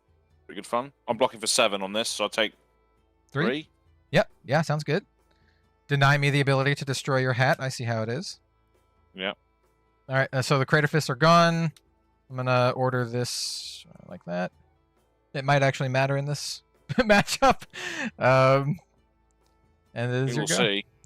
Go. Hey, I'm trying my darndest, but man, you're kicking in. You're still kicking. Well, I'm going to pitch this Lesson in Lava to swing Talishar at you, so it's got 1 Rust counter left. Okay, Rusty Talishar. Yep. Rusty Talishar. So if I do both of these, shabam, I take it. No blocks. I take 4. Okay. Go to 11. What are you at, by the way? Like around 6. that? 6? Okay. Yeah. Talishar is gone, and I'm going to draw. We'll go. All right. I'm sorry, Shiana, but Valda, she just has to dominate you. It's just she's a top. What can I say? So I'm gonna play Buckle. Buckle, pitching this blue embolden. So Buckle says my next Guardian attack this turn gets +1, dominate, and if it hits a hero, destroy an equipment they control with a -1 counter on it. I am going for your hat. And then I would like to Cartilage Crush you, pitching the other card in my hand. So this is 8 dominate, with some effects. The Cartilage Crush is the first action. Your next turn costs an additional 1, so it kind of gives you like a pseudo frostbite. Also, 8 dominate. Here's a little flex. This is a foil alpha Cartilage Crush. Yeah, 8 dominate, and yeah. Right. I don't. So I'm gonna block for 3. Yep. Any reactions? The card to block with. I'm all on the board. I got nothing. Cool. I'm going to play Peace of Mind as an instant, so I'm going to pitch 2 reds for this. So I prevent 4 damage and create a ponder token, so I take 1 from that transaction. Bro, you're hanging in. Since it deals damage to you, I can destroy your hat, though. It dealt 1 damage. Yeah. Buckle. I buckle your hat. Get out of here. The hat is gone. Get out of here. No hats. I'm just going to pass my turn back to you. Cool. Ponder will trigger, so I will draw a card. At the end of my turn, actually. The end of my turn, I will. Flexing the cardboard drip. Yeah, man, it's like, it's one of those things where I played, I mean, Ian can attest to this. Play Flesh and Blood since the beginning, so like this is just, I just opened this in a normal booster box. And then now it's just rare. And I play with my cards, so yeah. Again, it reminds me of when we drafted that alpha box at the first Pro Tour, and I asked the guy, "Oh, is there a second prize?" And the guy's like, "The empty box." I'm like, bro, I got a bunch of them. He was being serious, and he followed it up with, I was like, "Oh, so it's single elimination then?" He's like, "Oh no, it's Swiss," and followed up by saying, "How often do you get to play with alpha cards?" I'm like, every time I play the game, I play with alpha cards. I've been playing Brute since 2019, bro. I'm like... All right, Az, would you like to draw another card? I'm going to play another this round. This round's on me. I'm going to pay for that with this blue, also alpha foil, Blessing of Deliverance. So So that's gonna float 2. I'm gonna draw a card from this round's on me, and I'm gonna create 2 seismic surges. One for you drawing a card, and then one for me drawing a card. Where did I put my die? Oh, here it is. 2 seismic surges. So Cal, while you've been doing this, I've just been looking at flights to Portland in September. Dude, hell yeah. It's not bad. I mean, it's a lot closer than like Europe, right? You're just like flying over the Pacific. Right? You might have a layover or something in like Oh, yeah, like got in a couple of LA. layovers, yeah. But yeah, I mean, for you might have a layover like in Australia too, randomly, if I had to guess. Yeah. Well, yeah. Well, here's the thing. I've got like a $700 credit with Qantas that I have to use before the end of the year, and so yeah, it's tempting. Oh. And especially since it's blitz teams, that's very tempting. Yeah, man. That dude, Blitz team was so much fun when we did it at the world premiere event in Vegas. All right, so I think my play here is I don't have enough resources to do this, despite me really wanting to. So I think the play here is just to try to crush your spine. And it normally costs 5. I have 2 floating, and I'll pitch this disable to pay for the rest, which is a 3-banger. So this is going to be 9. No dominate or anything like that, just 9. And then the crush effect is you don't get go again. Fine. Okay. Valda is just like punching as hard as she can, and Shiana's just like, no, you can't do anything. No. Trying to resist as long as I can, but we'll see. See, I could see this being a more viable strategy in UPF, where like you don't have one person attacking you for like 9 or 10 every single turn. Yeah. I was unaware of FAB until like 2001, and I wish I knew about it sooner. Well, you know about it now, and honestly, Flesh and Blood's still pretty early, only like 3 years in, right? So Almost 4. Yeah, coming up on 4. 10th set, Dusk Till Dawn. But I mean, honestly, in like 3 to 5 years from now, when Flesh and Blood is still around, and it will be, you'll be like, glad I got in, in 2021. Yep. Do it now. Blocking for 7 here with Brutal Assault, Droning Brutality, and Wounded Bull. So Droning Brutality will just go to the graveyard, so I take 2 from the Spinal. Take 2. I'm cool with that. I'm just going to Arsenal my last card and pass to you. I'm going to leave this round's on me out just to kind of represent that it's in effect. And it's your turn.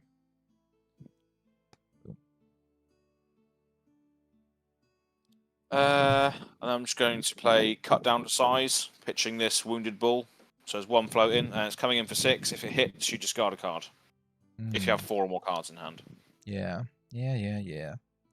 That is one of my Uzuri favorites. Okay, so next turn, this will cost that. So I can go 3, 6, 7, 8. Sure. Let's block with this Blessing of Deliverance for 3. Your attack is actually coming in for 5 because this round's on me. Oh, yeah. So I'll block for 3 and take 2. 2. And I have 3 cards in my hand, so I don't have to discard anything. But I will take the 2 and go down to 9 from 11. That's right. All right. Cool. Okay. All right. You ready for this, Az? I'm ready for this. I'm ready for this. I really wish I had another. Y'all ready for this?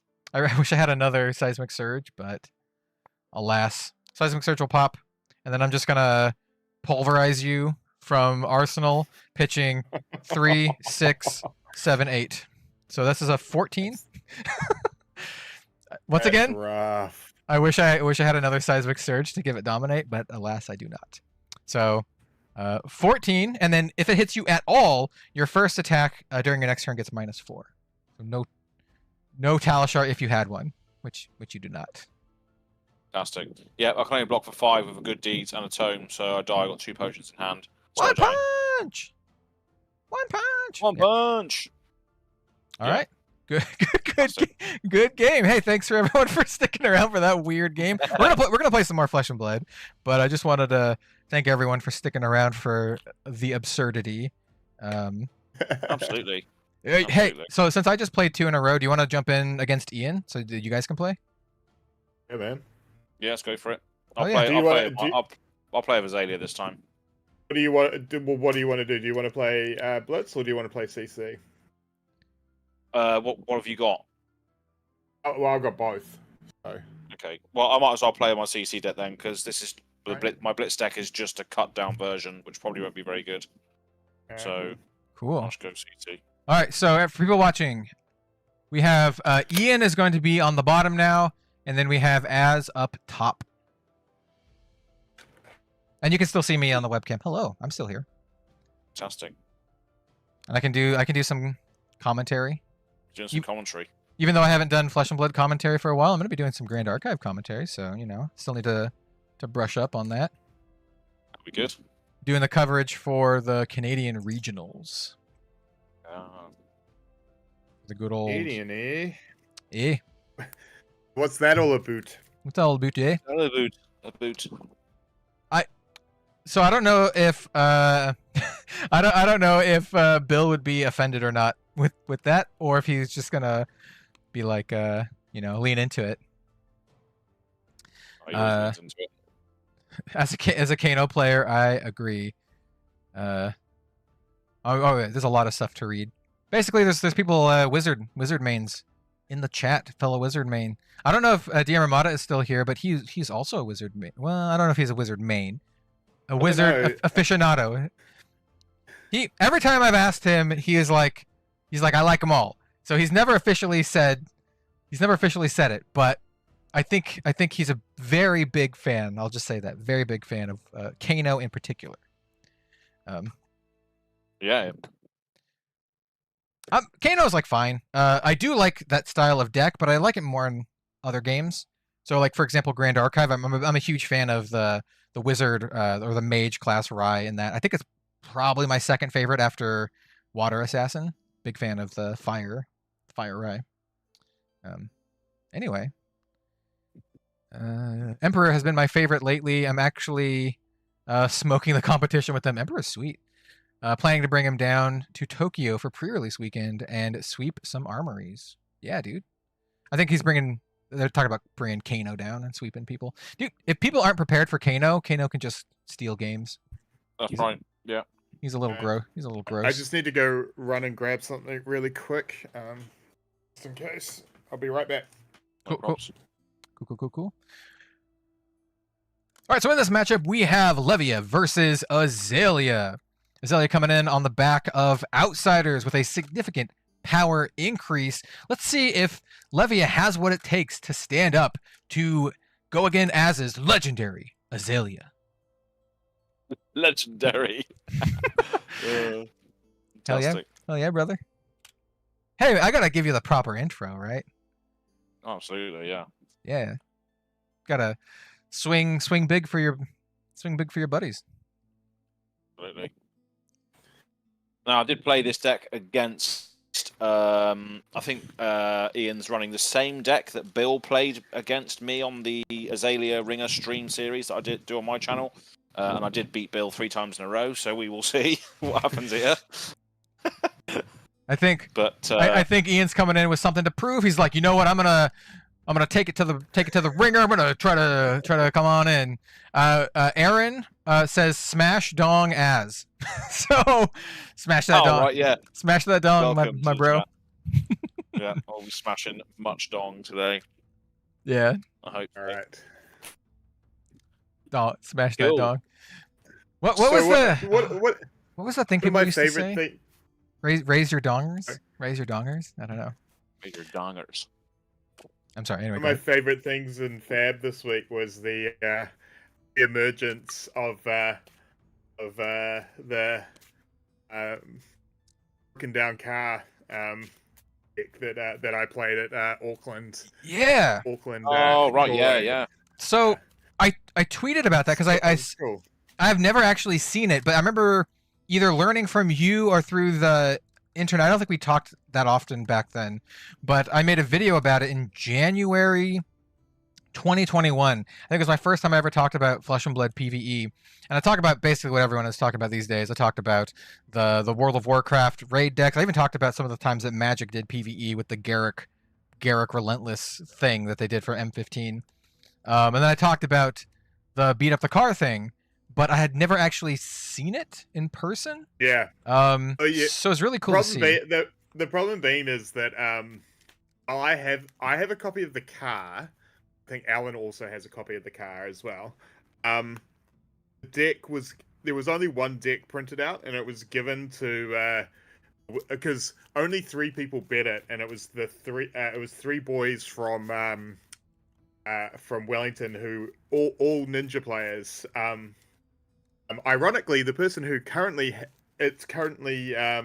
has it in their person now works for LSS, and that is Kashan. Yeah. That's who I saw it from. Who like tweeted about it. Yeah. So that reminds me. Am I following? But also, I will let one thing that hasn't been said, because people are like, oh, that must be like super rare for the collection and stuff like that. It wasn't printed on cardstock. You can tell. You can tell. It was a one-off. It was a one-off for the event, so it was printed and sleeved up, but it's not actual on official. It's not on official cardstock. So. Let me see. I'm just gonna cool. make sure that I am following Kashan. I think I am on Twitter. But yeah, it was really cool to finally see. All right. D6 to see who chooses as. Absolutely, yeah. Let's go. I was not following them. I've now rectified that. Aaron from the 6, chat. baby. All right, there you go. Your choice. All right, Az. Raise the dongs and smash them. Azalea Cult, says Aaron. Yeah. Have you seen my map? I just saw it. Where the hell did that come from? Smash dong. Oh man. Oh, just cut out a piece of paper in a speech bubble and then just put it next to her face. Yeah, dude. Brilliant. That's good. Kalashar Azalea for the win, yeah. Yeah, Azalea versus Levia. The battle of the previous underdogs, though Azalea has established herself as one of the premier heroes of the game. Will Levia get the same treatment in Dusk Till Dawn? I guess we'll have to wait and see. But for now, it's a little bit of a struggle. I still believe Levia has more living legend points than Azalea. Just saying. Does indeed, yeah. And got them quicker as well. I think Azalea has more top 8 finishes though. Close, but no cigar. Close, but no cigar. But the great part about that, for all Azalea fans out there, is that Azalea will be legal for longer. So if she's good, you'll still have the chance. You still have the chance. Are we excited for new Levia cards? Yes, I don't even play Levia, and I'm excited for new Levia cards. And Bolton too. I want the classes and the heroes that are kind of like the underdogs. I want them to have their time to shine, right? Like, get out of here, Oldham. I mean, he's already gone anyway, but like, get out of here, Oldham and Briar, and even like Lexi to some degree. Even though I really love Lexi, like, let's see some Boltons up there. Let's see some Levias. I think it's more interesting that way. Makes it more interesting to watch. I was about to say, since you were talking about lesser underdog heroes, the amount of crap that both Azalea and Levia get, I honestly think Bolton is worse than both of them. Bolton has okay, I think Bolton and Levia operate on the same axis where like their mechanics are like actively somewhat detrimental. Like Levia's mechanic is to not die, which is insane to me actually, when you have all the other heroes' mechanics are like give them a buff.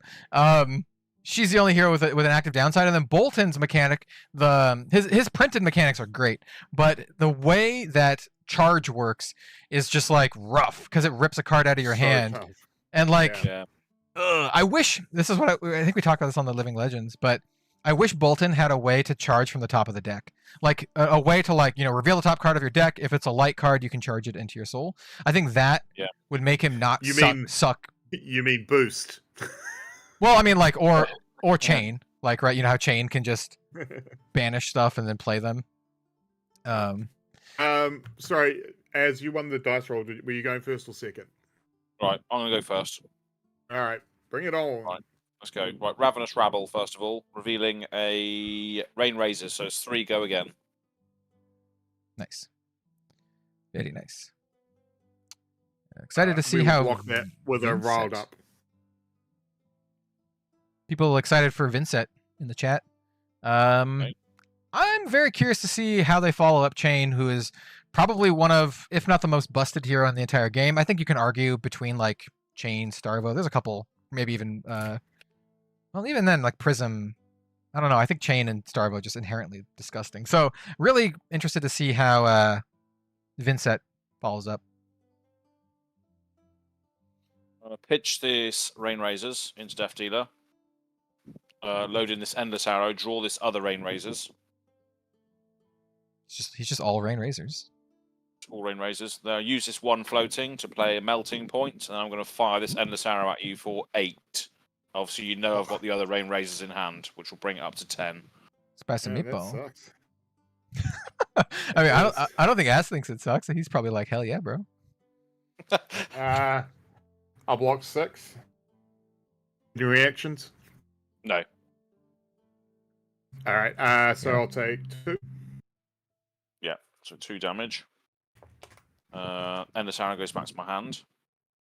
Then I'm going to let me just- Arsenal this card. Ooh, what could it be? Is it the Rain Razors or is it the Endless Arrow? Which is, God, I love Endless Arrow. I think it's one of my favorite. It's got to be like in my top 10 favorite cards in Flesh and Blood.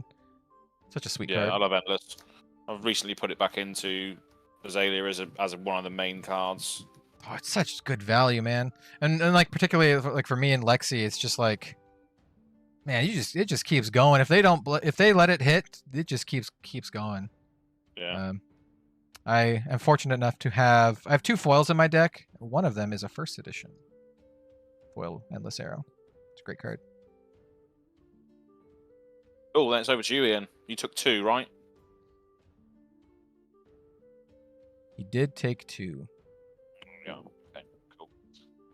Over to Ian then. Ian, are you muted? I don't know. Can't hear him either. Yeah. It's gone silent on us. Silent but deadly.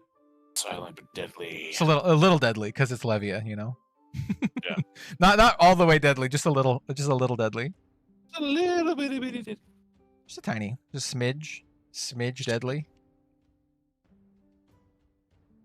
Good old smidgeon. Well, while we wait for Ian, I'm not sure. Okay, because I don't see any movement either. But Oh, there is. He okay. can't hear us then. Okay. Chain and Starvo were powerful themselves with abilities that made their game plan stronger. Prism had Luminaris. Yeah, Luminaris it's like not really Prism, it's like Luminaris. You're actually playing Luminaris as your hero. Yeah, Luminaris is like disgusting. It's just like actually disgusting. Yeah, Luminaris was the hero essentially, wasn't it? Here's Luminaris your was the build around. Here's your thing. Which one's better? Is it Luminaris or Rosetta Thorn? Go. Ooh. Chain reminded me a lot of the dredge mechanic in Magic. That's actually funny you say that because James White made that card to represent Necropotence. Like, Chain was his version of Necropotence. Can you guys hear me now? Oh God. Yes. Yeah. Am I back? Yes, but you Okay, were. sorry. You're good. Yeah, my mic, the cable on my mic is a little bit finicky, so I've just switched over to the microphone on my webcam. So hopefully this will be good enough. Yeah. Cool. Yeah. We have Atlas who says, "Whoop! Flesh and Blood. Can't wait for Dusk Till Dawn. Hell yeah, dude! Spoiler season coming up next weekend. Ooh, I'm really excited. I believe everyone in this call has a spoiler card. And I do. it's I have not seen my card yet. I don't think Az has seen his card yet either, so we actually don't know anything about them. So, but I'm excited. Here's a little a tease for the viewers of just this. I haven't announced this. I've actually got 2 spoilers. Ooh, Wow, nice. 2 spoilers. Scabbies, Yeah. is it? Gabbies, it is. Scabbies. Yeah. Oh, Jesus Christ. Aaron says Luminaris is more powerful than Rosetta Thorn. I actually agree. Just on a base level, I just wanted to see. It's because Luminaris is like, it just like if people think like Voltaire is like strong, Luminaris is like Voltaire on crack. It's just like everything has go again. I don't care. As I'm playing Blood Rush Bellow, I have to randomly discard. Would you like over Levia or over White Claw? Claw. Rosetta had more use in all room blades. Has more use. Still legal. You could still play it. Alrighty, so brute attacks get +2 this turn. Yeah, this is pretty. This is going to be a pretty good turn then. And I've got 3 action points. Yes. I think either way, you can make an argument for Rosetta and Luminaris being like some of the most powerful weapons ever printed in Flesh and Blood. Let's start with coming at you with a claw for 5. With go again. Cool. No blocks. Go down to 35. Ooh. Alrighty.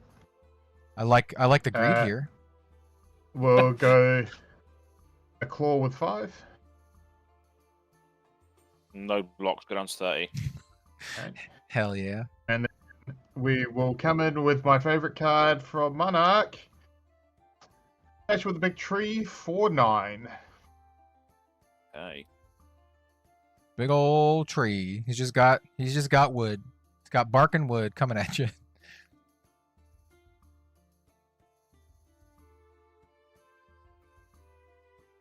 As here in the tank, considering if he's going to take 9. I am going to take 9. 21. Ooh, I love it. Ooh. That's got to be scary. Like, you know, his hand's like a banger. If he's just taking 9.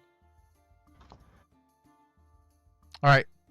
Yeah, you just have to live with the fact that that was just a pretty solid Blood Rush Bellows situation. So yeah, might as well just keep my hand and smash back. So votes in chat. How big is Az's attack going to be coming in for? Right. Oh boy, Blitz Luminaris is still 5. legal. Dude, Blitz is insane. Not only is Luminaris still legal, but Chain is still legal. You know how insane Chain's gonna be with all of the like Dusk Till Dawn support? It's gonna be disgusting. He's already disgusting. I don't think Chain is long for this world in Well, I mean, we've got in Blitz. Another skirmish season before national season. I would imagine Chain might be gone by the end of that. Yeah, dude. The funniest part about Luminaris, though, is people can run Luminaris in New Prism, and then it won't get Living Legend points. It'll just be around, right? Because it's not tied to New Prism; it's tied to Old Prism. So you could just run Luminaris in New Prism, and the Living Legend points won't go up for Luminaris. So play out the rain. Play out the rain razors from my arsenal. Sure. Buckle in for Gross Prism. Herald aggro in Blitz. Activate Bullseye Bracers, put in Bolt and Shot Red, and then fire it at you first of all for 2, 3, 7. Go again. Go again. 7. Go again gaming on YouTube.com. If it hits reload. It's box 3 and go to reactions. Cool, no reactions. We will sink below. Blocking 7. Yeah. Nice, fully blocked. Does have go again, so I will then play Death Dealer, pitching Ravenous Rabble, loading the Endless Arrow, draw a card. The same Endless Arrow? Same one. Lace with Frailty, and then come in with the Endless Arrow for 10. No, sorry. +2, +3, 9. Not if bad. It hits back to hand. Not bad, not bad. No, it doesn't have go again though, does it? No. No go again. He has a card in his hand. No, you can't do that. It's not an instant. I was gonna technically he's got his boots, but I don't think you can give him go again as an instant. I'll block 6, take 3. Yep. Endless Arrow goes back to hand. You get a Frailty token also. Doesn't matter. Don't have any cards. You take that Frailty and you like it. Okay, this one. My turn. I'm just gonna click up Tunic and draw up and pass back. Yeah, Okay. Blitz is going to be insane, I think, like post Dusk Till Dawn. Like, Chain, it's just going to be Chain and Prism, like, all over the place. And they're going to be disgusting until they hit Living Legend. Like, Prism's going to get some, like, banger support. Like, Prism's, like, the closest thing to Flesh and Blood's, like, main character right now. There's so many heroes, but if you're gonna pick one as a main character, like currently, it's got to be Prism. Like they're making the statue out of Prism. Like, yeah. I'm pretty sure James has even said in interviews that Prism is his favorite. Yeah, and like, I'm just waiting for the heel turn for Prism to reveal herself to be evil, kind of like spoilers, Game of Thrones, and what's her face, Daenerys. This is definitely gonna be like a heel turn, calling it. Maybe even set 3. In Living Legends, we guessed, for those who are listening right now, we guessed that it might happen at the end of Dusk Till Dawn. Because the adult Prism is called Prism Awakener of Soul. And I think they might get desperate, like Prism might get desperate, and then like call down Soul. And then Soul's just like, I don't care about any of you. You all die. Yeah. Do hope so Shiana gets reprint. We'll this see. is coming in for 13, Ian. 13 on hit Blood Rot, on hit Ponder, no reactions from Arsenal, Endless Arrow. Yep. For 13. Sounds like Azalea. Oh man. One in hand as well. Well, I said I'm out of Blitz. Go again, and you don't have Scab Skins. You've got Perch Grapplers. Scab Skins? You mean Snapdragons? Snapdragons. Scab Skin Scalers. The out of Blitz unbalance is unreal. I mean, I don't think they really balance a ton around Blitz. We're gonna. Hey, at least block 5. At least take 7. At least Blitz respects your time. You're gonna be out of there in no time. Yeah, 13 this is. So 8.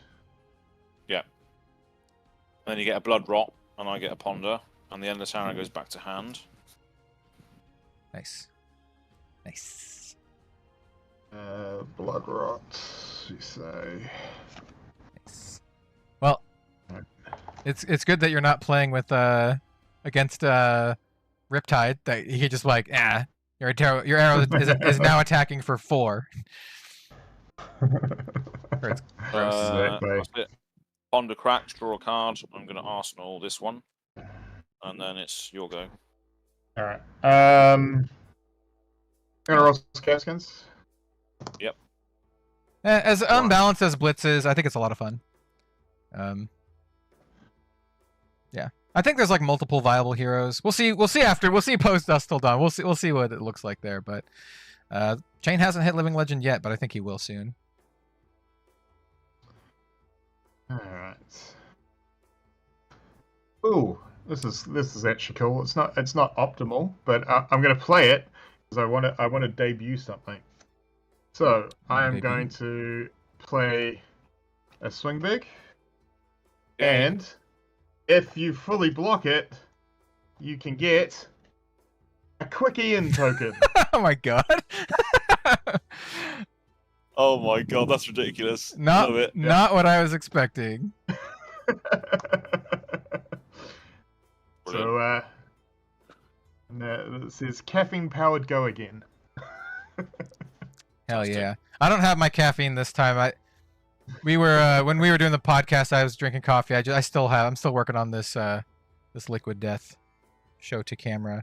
Not sponsored, but I could be. You'll hit me up. Give me free. Coming in for 8. Coming in for 8. Yeah. Right. Okay. So let's block for 2 and 6. So blocking for 8. All right. Well, it's in the post. Yeah, I will send you. I will send this out to you. This is so basically I got a bunch of these printed for nationals and stuff coming up, and the idea is that if you fully block my swing big in the game, you will get a quick Ian token. So quick that's on Ian its- token. It's also double-sided, and it's got right time goblin for chaff goblin on the back. So I love it. I also like. I'll get that out to you as. Oh. Then in end of my turn, I'm gonna take the token off Fendels, the one floating, and pitch a red smash with big tree to pay for Bloodrot Pox. Cool. While we're on the subject of tokens, I'm going to be using FAB TCG cards Quicken token here because I blocked Hell that yeah. fully out. It's the Um, it's the spry skeleton. He's like so nimble. Look at that man. yeah, loving life. Look at that bony boy. Yeah, he's loving life. Right then, so my go is cross wrap, flip up this endless arrow. It's still there. Look at the top card. The same endless arrow, dude. It's so Same good. one. Oh, endless arrow is such good value. Then we will. So yeah, we'll leave that on top then, I think. So yeah, first of all, we will play a Seek and Destroy. And then fire this endless arrow at you. It does have a go again because the quicken token cracks off. So it's coming in for Nice. 7. 7 with go again if it hits back to the hand. Searching. Seek and destroy.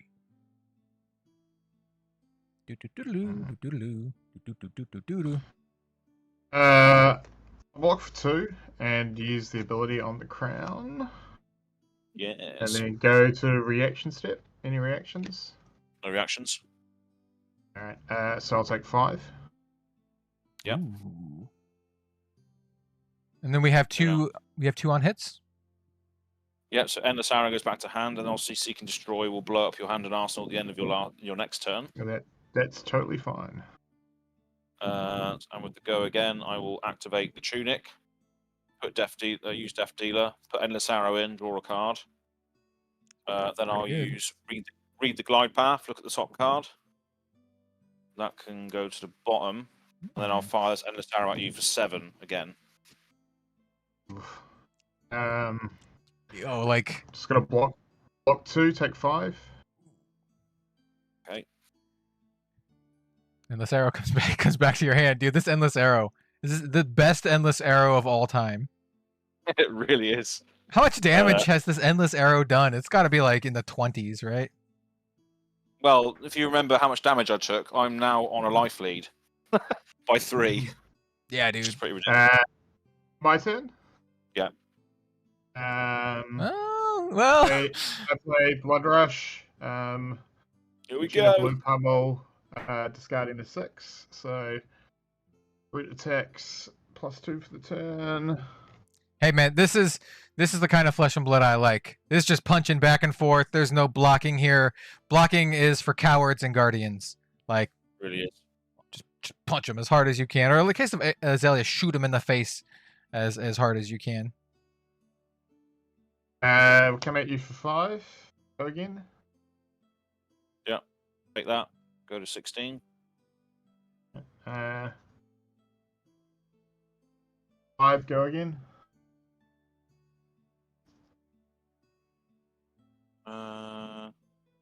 Yeah, take that. Go to 11. And Yeah, man. Arsenal pass. Now we're in blitz range. Okay, shooting to 1. Use cross wrap, flip up this. Da-da! Endless arrow. Oh, dude, you have an endless arrow? You really do, yeah. Good stuff, right? Holy shit.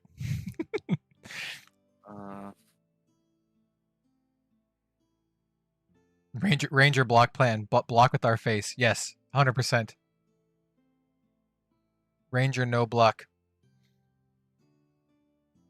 I want to see the carrion husk for Rangers. Give us a big old turtle shell. Just let us block. All right, I'm going to activate Azalea. Put this infecting shot into the arsenal with domination. Oh, domination is pretty good. I'm going to also use the crow's nest, pitching a yellow bolt and shot. So I've got one floating. I'm going to put an aim counter on this as well, so it gets +1. Mm-hmm. I'm then going to use the one floating to play a Deadeye. So the Deadeye effect is actually active now. So if it hits, I discard a card from your hand of my choice. I'll then play a Read the Glide Path, lift the top card. Pretty Back to nice. And then I'll fire this at you for 12 Dominate. If it hits, you get a Blood Rot Pox, and I discard a card from your hand of my choice. Pretty nice.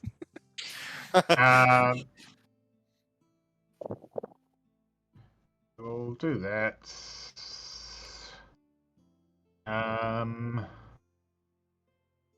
Gotta throw those pants in there. Dominated, right? It is indeed, yeah. Alright, so I'll go to reaction step. Any reactions? No reactions. Alright. Swing I'm it. going to play Reckless Swing.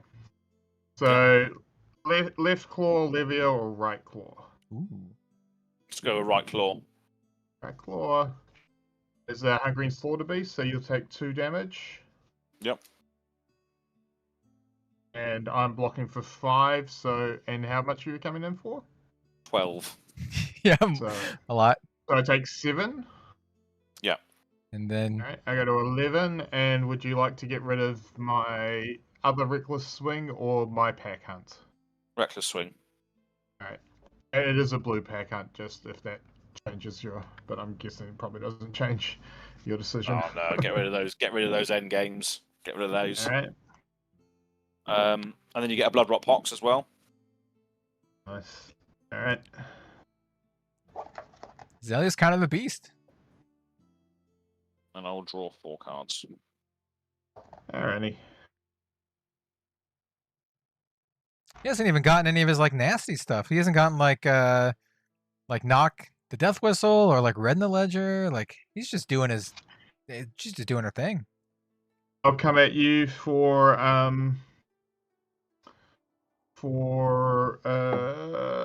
with a give and take. So coming at you for 3 go again. If you block it with an action card, I may put an action card on top of my deck that costs less than the attack of give and take. 3. Yeah. So I'm putting Blood Rush Bellows on top of my deck if you block it. No, I won't be blocking it. Alright. Taking 3? Yeah. And then I'll swing at you with the claw for another 3. I just realized, was the music not playing the whole time? There should have been music playing. I think I just fixed it. But there you go, people. There's music. There's music now. It should have been playing. It was playing earlier when I was testing it, but I just kind of scrolled down and I was like, there's no audio feed coming out. So there you go. There's some music. Another 3. Interesting. I'm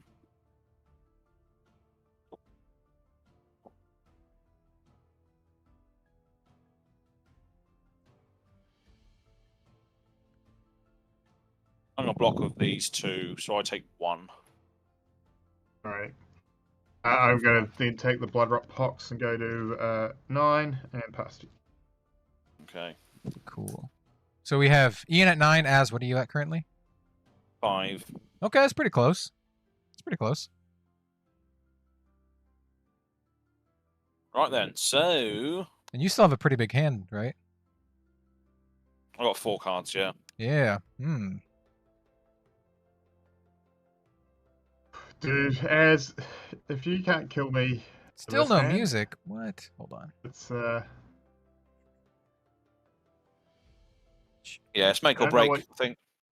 I don't know what you're doing if you can't kill me this turn. Yeah, I'm going to pitch a blue into Death Dealer. Load in Bolt and Shot, draw a card. Alright. Cool. We're going to lace with Frailty, lace with Inertia, and then fire this at you for 10 go again. How about now? On You hear- hit, on you hear hit the music? reload.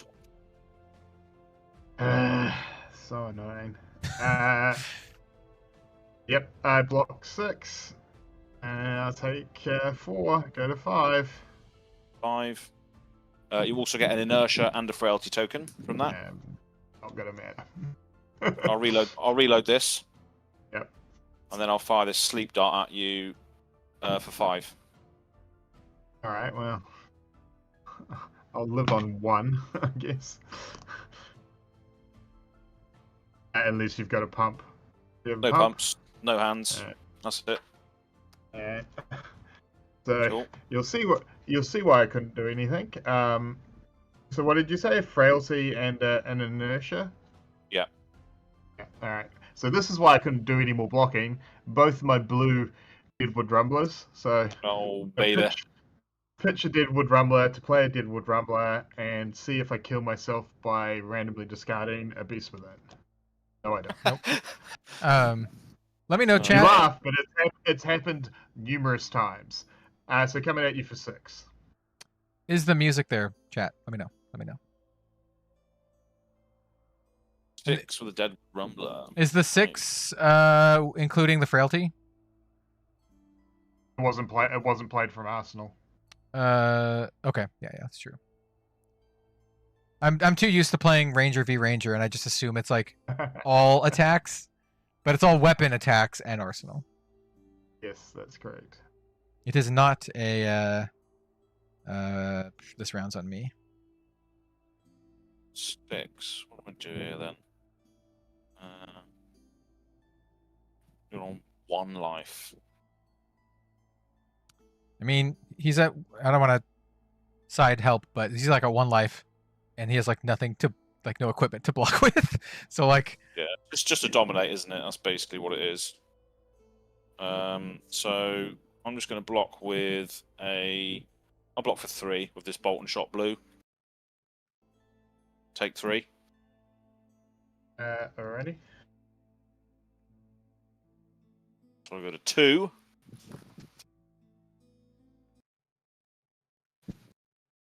Okay. Just going to hope we get some stuff off this. So we're going to pitch a yellow into Death Dealer. Load in this Spire Sniping, draw a card, then look at the top 2 of Spire Sniping. Yeah, that's a lovely old job. Activate Azalea. Infecting Shot gets Dominate. Yeah. Yep. I'll then put a Premeditate in front of it and fire it at you for 8. 8 Dominate, on hit Blood Rot, on hit Ponder. That is a lot to deal with. I'm guessing I probably can't. No. You got me. Yeah, boy! Oi. So, where is it? The tech that I have for this particular situation. Oh no. So I have Oasis Respite, but also nowhere near. But I also have Reinforce the Lines in the deck. So I was like, Yeah. if I draw it to Reinforce the Lines, I might be able to survive. But Never mind. Last Sunset Very close, says, Unga Bunga, hello people. That is what Azalea do. That was very Unga Bunga, that was, yeah. I mean, I took, what, fucking 15 damage from that blood rush bellow, and I just hoped to claw back into it, and I did, luckily. Yeah. Endless Arrow was the MVP, though. That was just didn't stop. It just didn't stop coming. Dude, that Endless Arrow got so much value. Such a sweet card. So good. Like, only 1 off in the deck as well. It's ridiculous. Really? You only have 1 of it in your deck? Only 1, yeah. Bro, it's so good. So that was a match. Do we have time for another match? Yeah. Well, you guys can play if you want to play. I've had 2 on the trot now, so. I mean, everyone has played 2 now, so everyone is equal. So we could do like a roll off to see who gets what. I don't mind sitting this out. I probably should go now anyway. So I was about to say, what time in the morning is it there? Yeah, it's 2:20 in the morning. So the night if is I'm gonna young. if I'm gonna have some semblance of a day tomorrow, I should probably go to bed now. So Yeah, I mean, it's been fun. hopefully we have Send me your spoilers tomorrow. DM me your address so I can send this out to you. Oh yeah, I'm due to give you one of these as well. Shiana Eloquence token. Nice.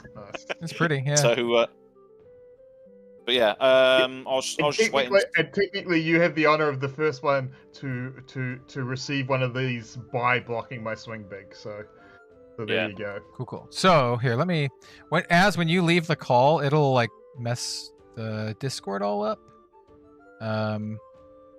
So Just do a little readjustment then while I'm still here, perhaps.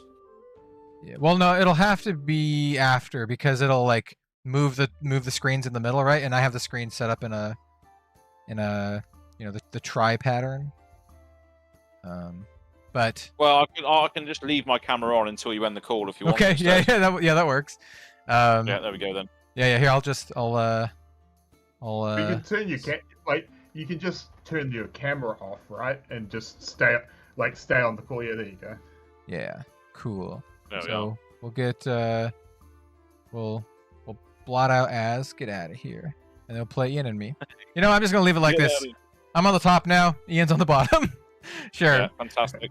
Well, obviously, I'll leave the call on. I'll mute myself so you don't hear me snoring. But sounds good. Well, Well, cheers, guys. That was good fun. thank you, Az, for coming on cheers, Az. and hanging out. I don't know how much more often I'll do this, but it's fun. We'll definitely do one for the Living Legends for Dust Till Dawn like we did last time. Oh god, yeah. Like opening packs and stuff. I still haven't ordered my Dust Till Dawn yet, so I don't know how much I'm getting yet, but some. Yeah, same. I'm not sure yet. Yeah. But thanks, man. Fantastic. Yeah, good hanging out. Cheers, Ian. Thanks for the game, mate. Sorry I smashed you there, but that was well, I didn't smash you, to be fair. It was a very, very good game. Very back and forth. Yeah. But yeah, no blocks to game basically. Yeah. All good, man. All good. Fantastic. Right, see you guys soon then. All right. Have a good one, man. Okay. Talk to you later. Yeah. See you. Cheers, chat. Yeah. Last Sunset says, Yeah, any ideas on how to Priority. prep for Monarch pre-release? Which is like the Dust Till Dawn thing. I mean, there's a lot of people who are putting out content that are like, sealed guides on Monarch. Ian, I know you probably played a lot more sealed Monarch than I have. The times that I played, I opened up busted weapons and I just crushed people. I opened up is Dread it Scythe? sealed or is it draft? Is it sealed or draft? I thought it was Talking sealed, but I'm I not think sure. It's draft, isn't it? Is it draft? I don't know if I've ever drafted Monarch. I definitely have played sealed a couple times. One time I just went Angels and dodge the brute and kill everyone. And then the other time I opened up a Dread Scythe and it just rinsed everyone because there's no arcane barrier in the set. So you just block with things, and then Dread Scythe kill you with arcane. To be fair, with that in mind, don't underestimate how good Spell Void is. So both the Halo and Ebb and Fold have Spell Void on them, and they can really make and break, getting you to surviving that last turn to get your swing back in. So don't underestimate that. Also, don't underestimate there's a bunch of Go Again cards that look really not overly great, but something like Blue Brandish is an amazing card in both draft and sealed, because it pitches for blue. It only comes in for 1 on attack, but it's 1 with guaranteed Go Again, and effectively it has an on hit trigger, because if it hits your weapon, your next weapon attack swings for +1. So it is one of those. It's one of those cards that looks rather that you often see go wheel around in the draft, but it can be really good, especially in something like Levier or something where just being able to do picture blue, swing with brandish to get go again. Then you can close the combat chain, get that card into your graveyard to get your graveyard up to the 3 cards it needs to banish 3 cards for your bigger attack that you can swing off the back of that. So, but yeah, there's How did these get reversed? if I have a look at some of the cards in the set, and there are a few cards like that seem rather useless, but they can actually be very, very good clutch cards and draft especially. I have no idea how all of the both of our screens got reversed again. I'm just gonna flip them back. Cool, should be good. All right, so do you want to play CC or do you want to play Blitz? Let's go CC. All right, I'm just gonna play with my Uzuri list. I have not really done much with it for a while, so I actually don't know. It's been a while. It's been a while since I played, so yep, we're just gonna run this, and I'm just gonna kind of run with my standard setup. Though I do get to show off this beautiful Uzuri that was drawn for me by Soyame. So here's my Uzuri. So I do have the cold foil adult, but we're just gonna run the pretty one. This I'll do my research. Thank you for your advice regarding the Monarch stuff. Honestly, hopefully I'm going to the pre-release. I haven't really thought about it all that much, but I kind of just want to draft angels. I just want to draft some big dumb angels, and then just, attack you with big old angels and other over or undercosted attacks. Yep. Chain's pretty good too. If I'm playing, I want to either end up as Chain or Prism, probably, for me personally. The other cards that a lot of people sleep on in Monarch because they're terrible and constructed is the cards that are, if you're attacking a Shadow Hero or if you're attacking a White Hero, because obviously in constructed they're not great because you don't know how often you will be attacking one of those. But remembering that you can sideboard and sealed, so if you're playing a Shadow character, and your opponent reveals Levier or Bolton, definitely throw in those cards because being able to discard cards from their soul is pretty backbreaking, especially for Bolton. Yeah, poor Bolton. I definitely don't want to end up as Bolton. But if no one else is drafting Bolton, maybe. So did we want to roll to see who goes first? Sure. Do you want to just do high roll or do you want to do odds and evens? You can do 2d6 high roll, sure. Sure thing. I rolled Snake Eyes, so basically you're gonna decide. I rolled 7, which is average, so I'll go first. Okay. Yep. Cool. Let's do it. Cool. All right. That's a very good luck. It's a very hand. I'm avoiding Bolton like the plague. Yeah. Yeah. Okay, its hand is interesting. Oh, dude, I can actually use my Tunic die. I actually run Tunic in this deck. Alrighty, let's see. Fight! Let's roll Scabs. One attack. Alright, we're just going to come at you with a smash instinct, so one intimidate. Yep. Which card do you want? We'll go the one on your left. My left? This one? Okay. Okay, sure. We're coming at you for 6. Block 6. Leave no witnesses and a concealed blade. I will ask all and pass. Cool. We'll draw up when you draw up. Let's see what we got. Cool. Cool. Tune up to 1.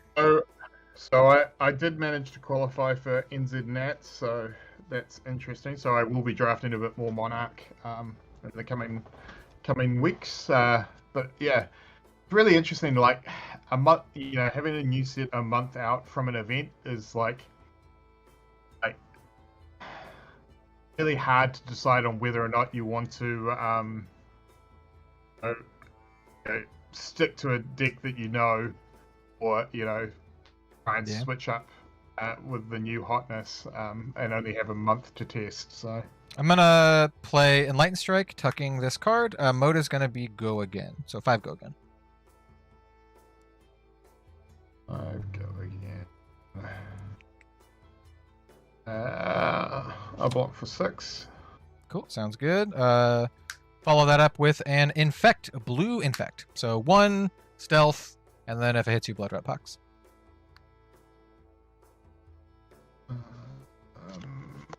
Block 3. Okay, activate Uzuri, banish. Do you have any effect on the banish before I reveal? No. It is best card, Shakedown. So it's coming in for 6 now. So I take 3. Yep, you take 3. Do you have any cards in your hand? I have 1 card in hand. Cool, I'm going to choose red. It is not red. Cool, it is Beast Within. Okay, cool. Beast Within, yeah. Okay, sweet. And I'm just going to clean up my turn, and that'll be it. Go ahead. Draw 4. Alrighty. My turn, I will click up Tunic, and then I will pitch that Beast Within for Swing Big. Your opportunity to get a quick Ian token. So it's coming in for 8, yeah? Do I even care about the Go Again? I kind of don't care about the Go Again, actually. But it's maybe your only chance to get one, though. Well, let me think. I can block here. That's just a better turn. Yeah, you know what? I'm sorry. I'm not gonna get a token. But I would like to go to reaction. So let's skip blocks, go to reactions. Do you have a reaction? I've got no cards left. Okay, cool. I'm gonna sink below, and I will sink this. Yes, I will sink this card. Sure. And then draw. Okay, I'm cool with that. Yeah, that's gonna be that. So I'll take 4 from this. Go to 36. Cool. All right. So, my turn. I will tick up Tunic to 2, and we'll just throw in this super chill. Don't worry about it. Isolate, blue isolate, 1 stealth dominate.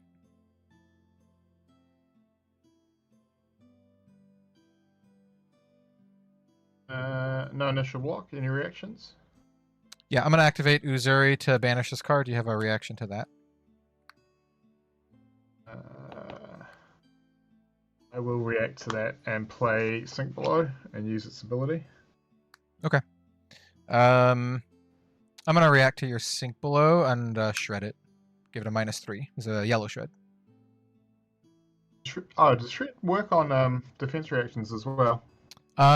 Any card. Oh, by the way, so actually, the proper timing on this is this gets turned face up, and then when I get priority again, I will shred. Because it has to be so it's a target card defending an assassin attack gets -3. So any card, it could be equipment, any card. So so it's a death touch, by the way. It's a red death touch. Yeah, I've got nothing else. So okay. Oh, and the isolate goes onto the bottom. I messed up the last turn. The card that I did should have also gone to the bottom. So this infect is on the bottom, and then this one is also on the bottom. Cool. All right, so that's going to be blocking for 1, so you'll take 5. Okay.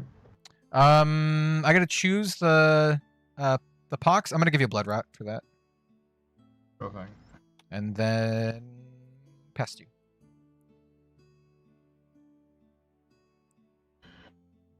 Tick up Tunic. My turn. I am just going to come at you with a claw for 3. Well, for 3. Let me take a look at my hand. I'm gonna block with this infect for 3. So, end of my turn, I will pay for the Blood Rot Pox, discarding a Ricket Romp and then Arsenal Pass. Sweet. Sounds good. What are you currently at, by the way? I am at 32. Okay. I'm at 36. What? You're at 36, yep. Cool. We'll start by taking up my tunic, and then I'll Spider's Bite you, pitching this yellow Isolate. So Spider's Bite for 1.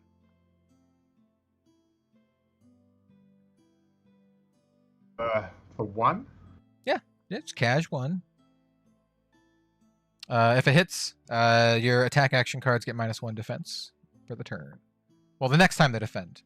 But spoilers, I'm not going to be doing much more after this. Maybe. I'm just going to block with the crown there and use the ability. Okay, so that works. Spider's Bite does have piercing, but the crown blocks for 2, so yeah, that blocks it out anyway. That's exactly why I'm doing it. Cool. So after, have you resolved that effect yet before I move on? I have resolved that effect, yeah. Okay, so with the go again, I'll attack with Infect for 1, card in hand. So this is Infect for 3. This is a red Infect. So 3 stealth on hit, Blood Rot Pox. No initial block. Okay, I will react, activate Uzuri to do this effect. I will properly tuck this card now. So we have this. Before I turn it up, you can do your thing. I will respond. Cool. That's a Sink Below. Sink Below for 4. Cool. Let me think. I kind of got nothing here. So that's pretty fortunate that you had the Sink Below. So it's a surgical, so it's just gonna bounce off of your Sink Below. And then that'll be it for me. I'm just gonna pass. Ready?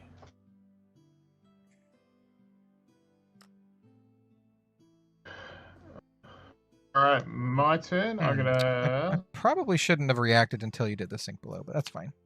Because I could have, I'm going to if you like no reacted, you could have just taken 3 and a Blood Rot. I think that was the better play. It's fine. I'm going to pitch a blue for Rush Bellow and randomly discard. Would you like over Livia or over Claw? Oh, Claw. It is a 6, so brute attacks get +2 this turn.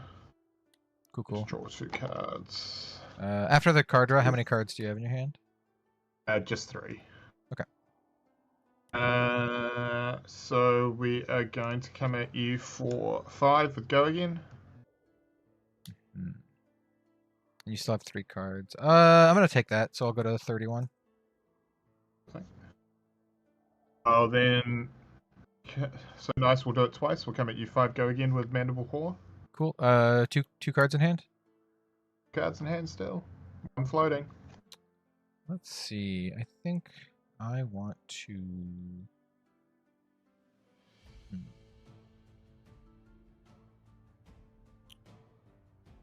Yeah, I think I want to do.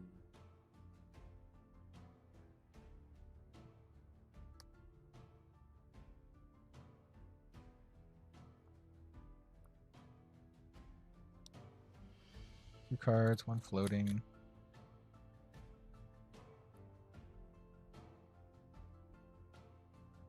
I think we block.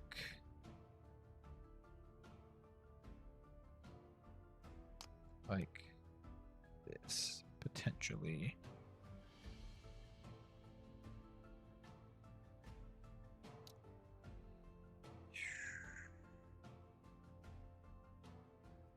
I'm gonna block, isolate, and I'm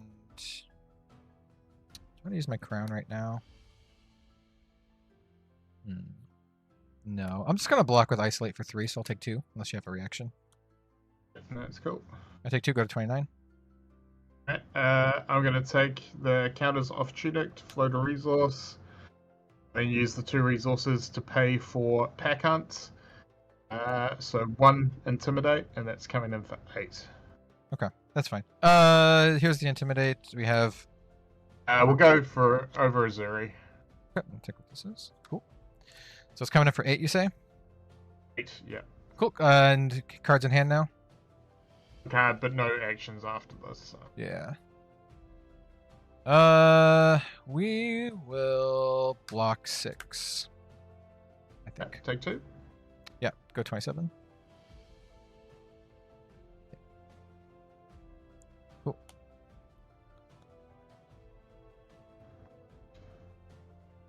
Sweet.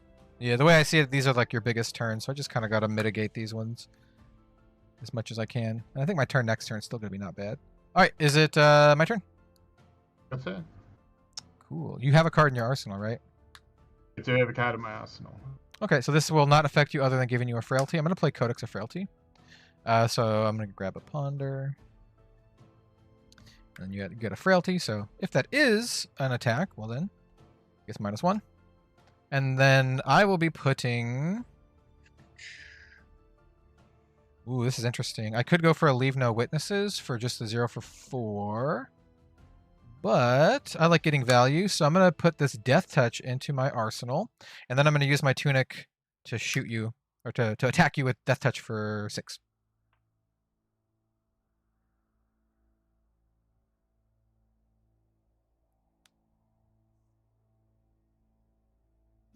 I'd like to touch you with death. Block and any reactions. I got nothing in my hand. Right. I will play Reinforce the Line from my arsenal. So that gives +4 to my block, so blocking for 7. I haven't seen that card played in a very long time. Yep. That's fine. So we'll go. When you play in Auckland with so many freaking Bravos and Crush dominated effects, it's pretty good. Ponder will crack, and I will draw. Sure thing. I'm going to arsenal that, and then draw. Go ahead. So Tunic up. Four scabs. Oof. 1. So crack the gloves. 6. That's pretty good. So we'll start by coming at you with 3 with 2 actions left. Cards in hand. Floating. At 2. 2 cards in hand. You got some resources floating. It's coming in for 3, you say? I'll block 3. Alrighty. And pitch a blue pummel and pay for other claw, so that's coming in for 3, and I have 2 floating, 1 card in hand. Can you read the clause from me? I don't remember. What's the condition that gives them go again? They get go again if you've discarded a 6, but I rolled a 6 on the scab skins. Right. Yeah. The scab skins. Yeah. So you still have 1 more after this. I still have 1 action point. Yeah. Okay. That's what I was. This. Yeah, I'm gonna no block this one. Let's see what your final card is. So I'll take 3 and go to 24. Alrighty, and then I'll just arsenal pass. Okay, that's fair. Okay, so on my turn, we'll take Tunic to 1. That is that whole thing of like when you got 3 cards and you're like, you roll a 6, you're like, I really only wanted 2 actions, so having 3 actions is like a little bit of a waste. Yeah, I mean, for me, you also got rid of your gloves too. We're just gonna start with this isolate, so that's 3 stealth dominate.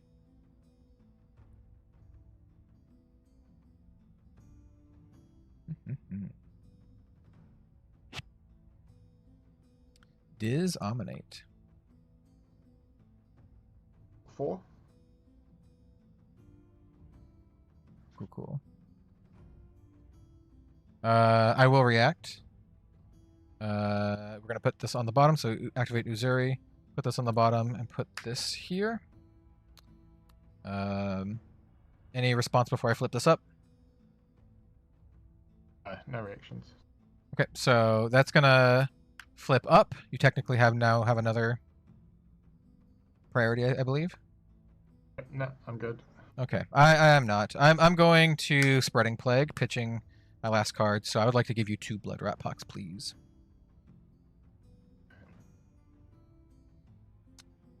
Well, that's not it. I'm actually going to give you 3 because Death Touch has attacking for 5, so it should leak 1 damage, and I'm going to choose Blood Rat Pox, so I'll give you 3 Blood Rats for that. All right, sure thing.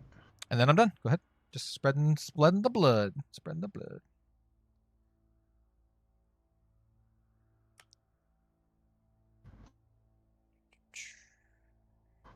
Interesting. Okay.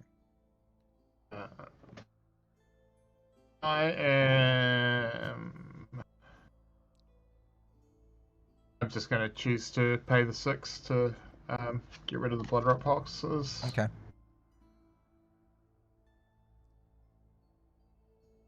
So there was a Blood Rush, a Barraging, and a Smash Instinct. Okay. Sounds good.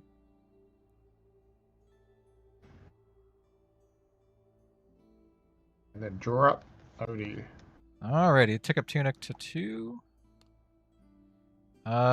What's your current life at? 32. Okay, I'm 24, but see if we can change that a little bit. I don't know, we'll see. Infect red, so 3 stealth dominate, blood red on hit. No initial block. Any reactions? Yep, you guessed it, Uzuri. We'll put this one down. Once again, you have the weird window where you can do something before I flip this up. No reactions here. All right, so it's a Command and Conquer. So I believe, let's see, when it flips up, who has priority first? Is it me or you? I don't remember. Uzuri says. I think it says banish a card from your hand face down, and then turn it face up.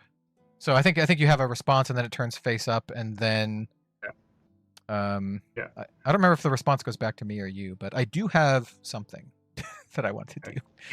Go for it. Yeah, we're gonna red pummel you, pitching a surgical extraction, floating 1. Yep. So I take 10. You take 10, and then your arsenal is destroyed, and then you have to discard a card.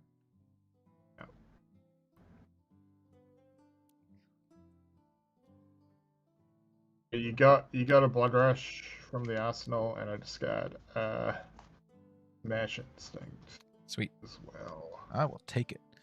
And then after that, I'm gonna pass priority to you. Right. Good old CNC pummel.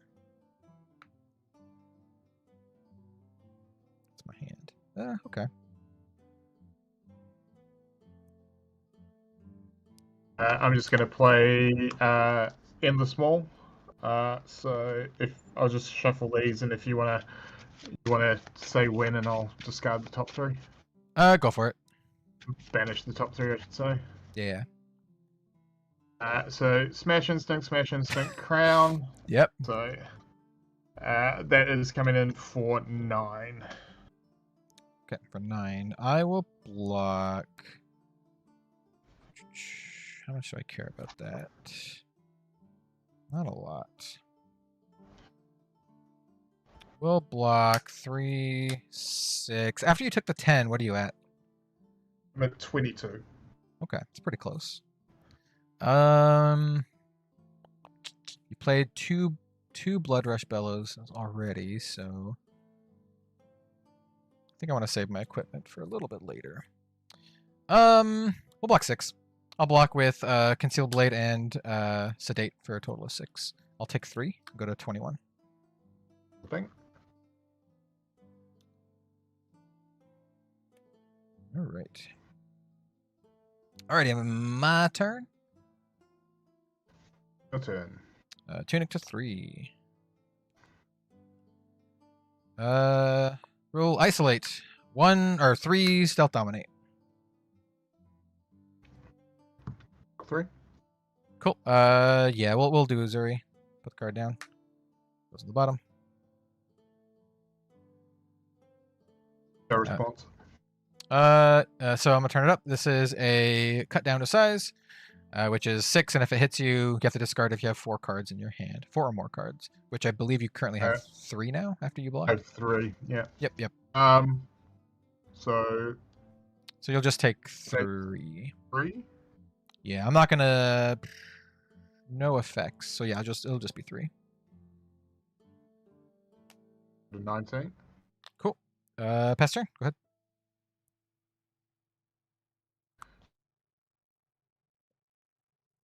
ahead. Roll scabs. Yep. So, At 2 action points. So 2 action points. Interesting.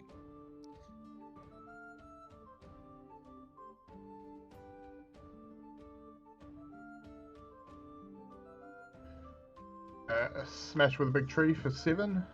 7 go again, Action or point. not go again, but 7 with an action point. Yeah. But yeah, effectively go again. It's an action point, but Cool. Go again. And then you have what? One card? Floating.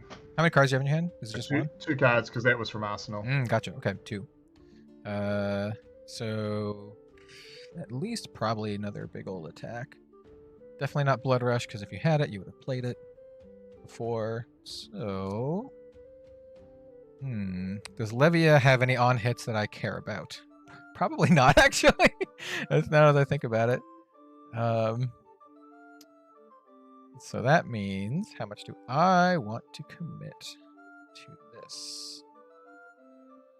Probably. We'll block. You know what? I think we're gonna block 3, 5, and I will crown. So I'm gonna put this card from my hand on the bottom and draw. Interesting. Okay, so that's gonna block 5. So I'm gonna take a 2 because that's coming in for 7. Okay. Cool. I was 21, so I'm down to 19. So even it up, 19 all. Cool thing.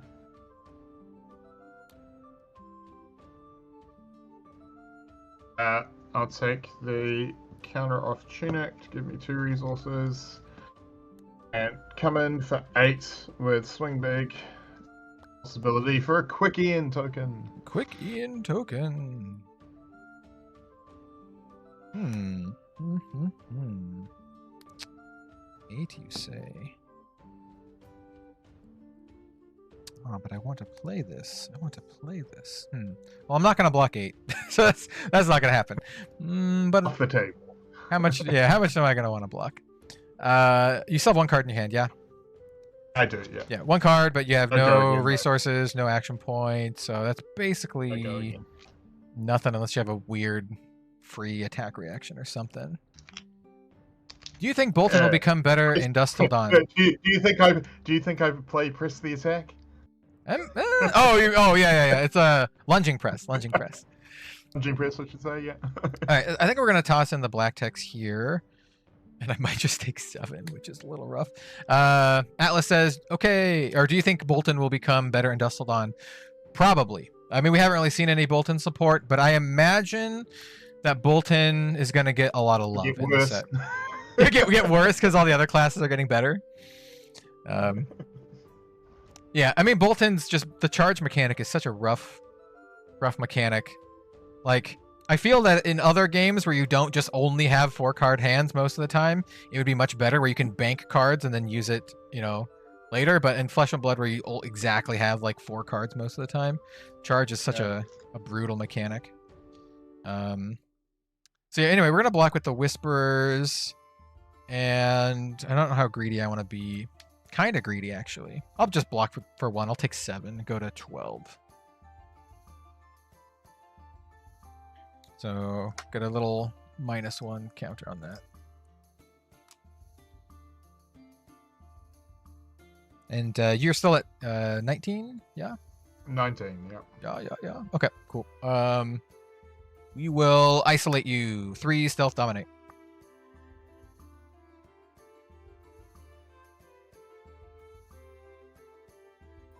For 3. Cool. I'm gonna Uzuri, bottom this. Put this in. If you don't have a thing, I'll just flip it up. Go for it. It's a red death touch. You have a reaction. A reaction. Okay, I'm just gonna play it out. I'm gonna shred your card, so I'll give you -2 on that just to deal more damage. So you're gonna block for 1, so you'll take 5 here. And ooh, do I want to? What do you want to give me? I'm gonna give you a blood rot for sure. I'm debating whether or not I want to flick knives you two. Because it's not quite at that level. Because you'll take 5, go to 14. I'm at 12. It's not quite that low. Yeah, I'm not gonna. That's it. That's gonna be all. So I'm just gonna pass a le turn.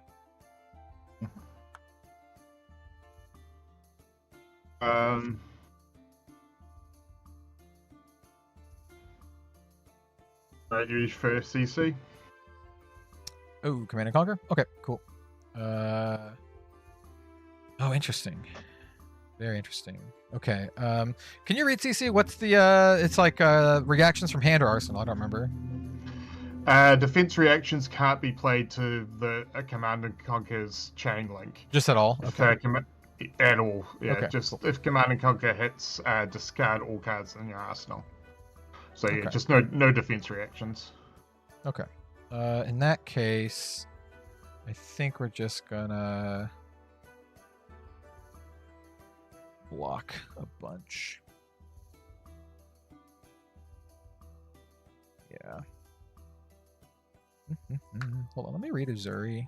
I think I can use the reaction with without a target.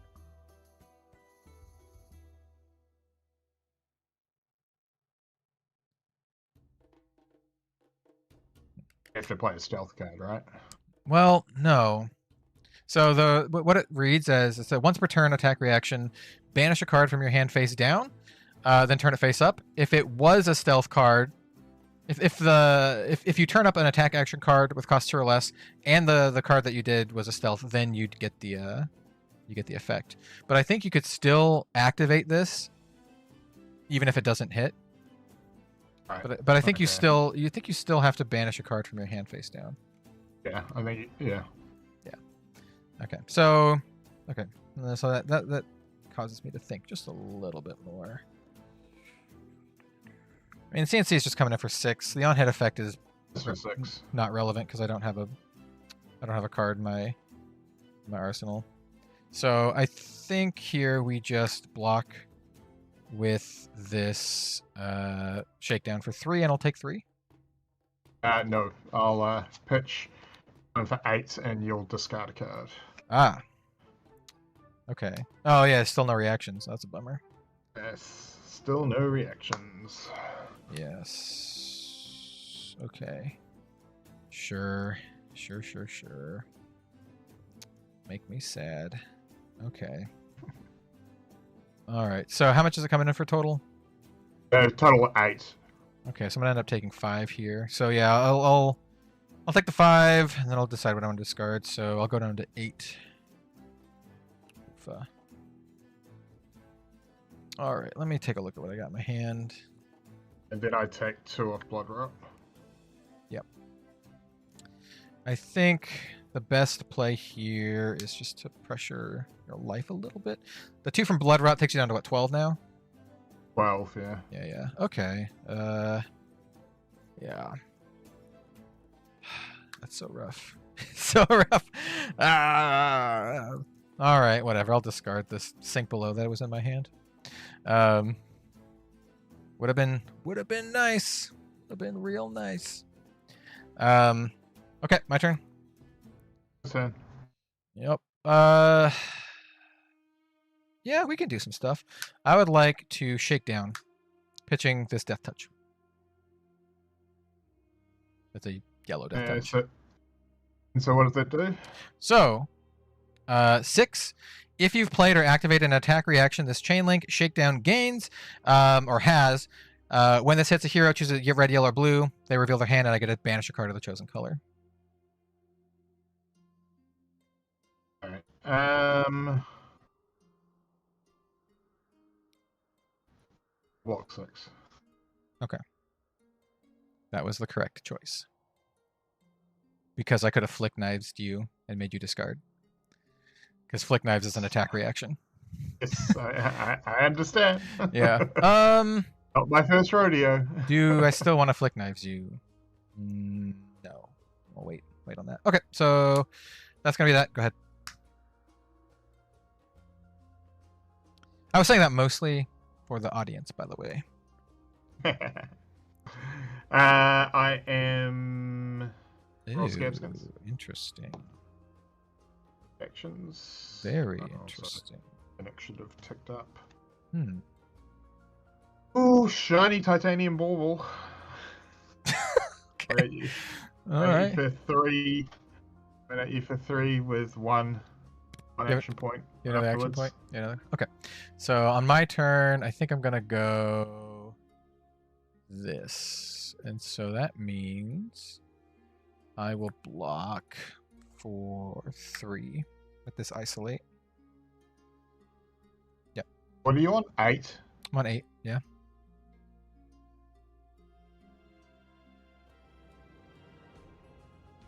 I just asked another card. Okay. Fine. Hooky dokie. So I think we attack you with this very sneaky sedate. So this is stealth, 3, and inertia on hit. Sneaky, very sneaky. It's very sneaky.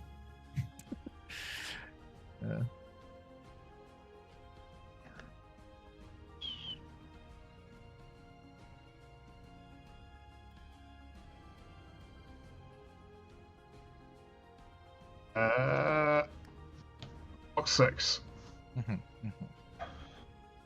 Okay. Blocking for 6. I would like to. How do I want to do this?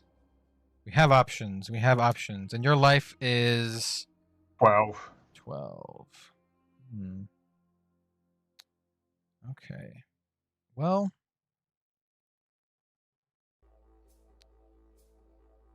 I think we just use our tunic counter and spreading plague it to give you 2 blood rat poxes. Or rather 3 blood rat poxes. Wait, how's it 3? Are you blocking with 2 cards and then equipment? Yeah. Yeah, it's 1 for every card on the every defending card. So Oh, okay. yeah, it counts equipment and reactions and all that That's good stuff. So yeah, I'll give you 3 blood rat pox, and then yeah, pass reactions to you again if you have anything. No reactions. Yeah, I'm just gonna arsenal my card then. Just gonna be done. Give you a nice little 3 banger, and then drop. Right, my turn. I just discard Reckless Swing and Soul Harvest to pay for the 3 blood rots. Cool. And pass back. Oh, and Tunic up and pass back to you. All right. Yeah. Okay. Tunic to 1. We will. It's kind of interesting.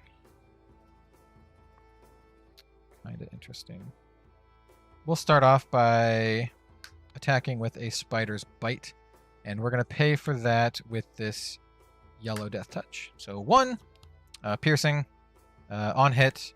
The next time you block with attack action, -1 defense to all of them.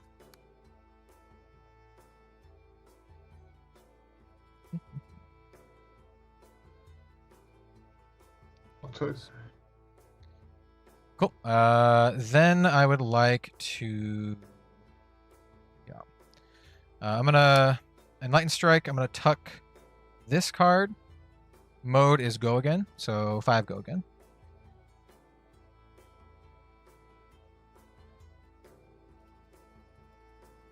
Can you read me Flick Knives?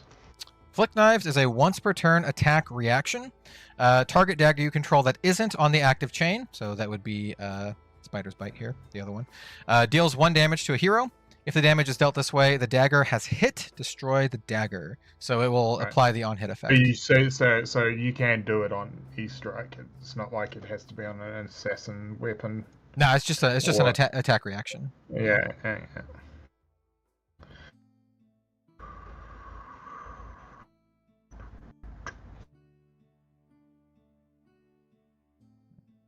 I block 3 on this. Okay. I probably should have thrown the dagger at you first. So if I lose by 1 point, that's my fault. But I am gonna react with Flick Knives and throw this Spider's Bite at you for another 1. Cool. So you'll take 3. Getting 1 from the dagger and then 2 from 2 from the So I'll go to 9. Cool. And then you have the Spider's Bite effect. Yeah, I definitely should have thrown. Well, no, not really, because this is the attack that I want the debuff on. From Arsenal, I'm gonna play Command and Conquer, pitching this Surgical Extraction floating 1.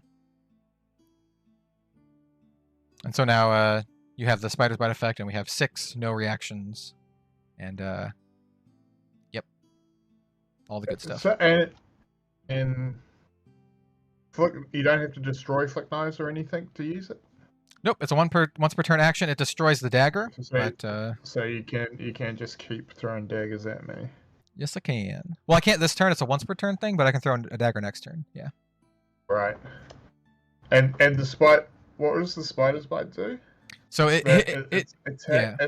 attack reactions? No. It's when this hits a hero, the next time they defend with 1 or more attack action cards this turn. So attack action cards. Yeah, those get -1 while defending. So it is for the next time you defend, all of your attack action cards get -1. So if you for Command and Conquer's purposes, all the 3s go to 2 and so on. Right. Okay. Interesting.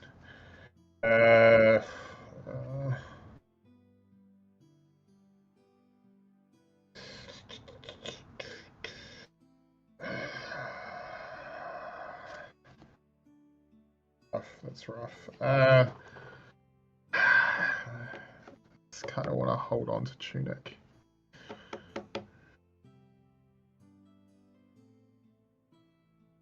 Yeah, alright. So I'm going to block with a Beast Within it and a Sift.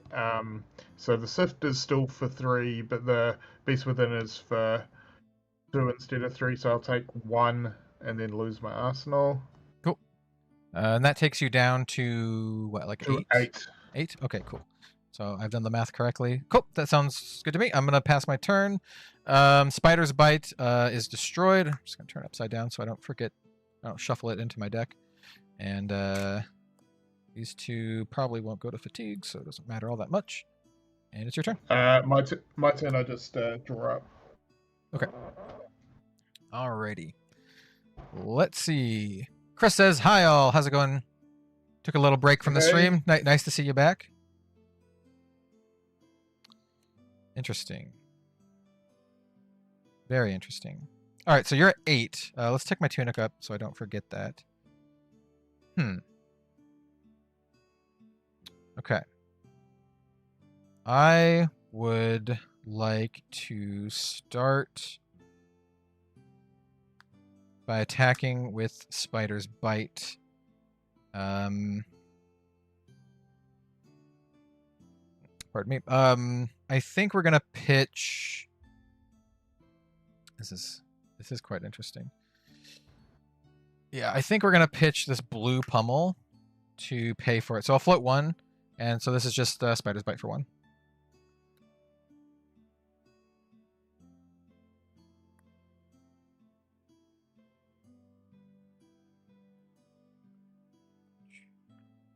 Chris says I can't figure out Bolton.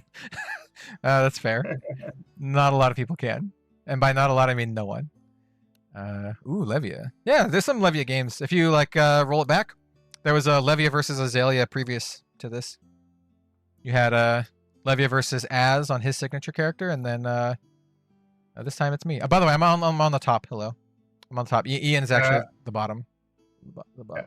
I'm gonna float the tunic resource and then block with tunic. I would recommend not doing that because Spider's Bite has piercing 1. Oh, it does too. Oh, yeah, fuck. Stupid fucking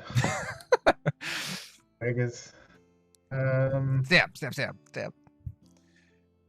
Are the deck lists posted somewhere? I actually have not done a video on my Uzuri list. I should probably sometime. It's not quite the same as what a lot of people are running, though it's not super far off.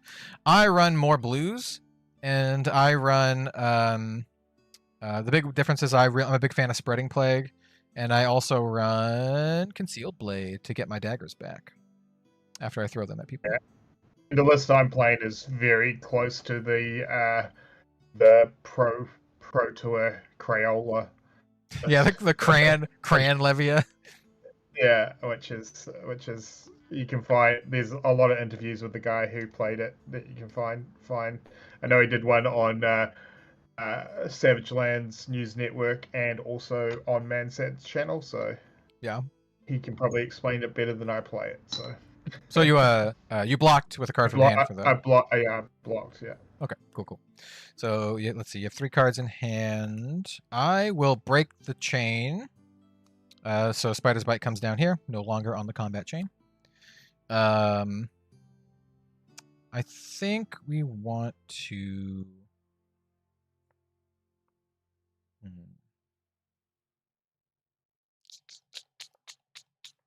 Oh, I should have actually done something else. That's fine.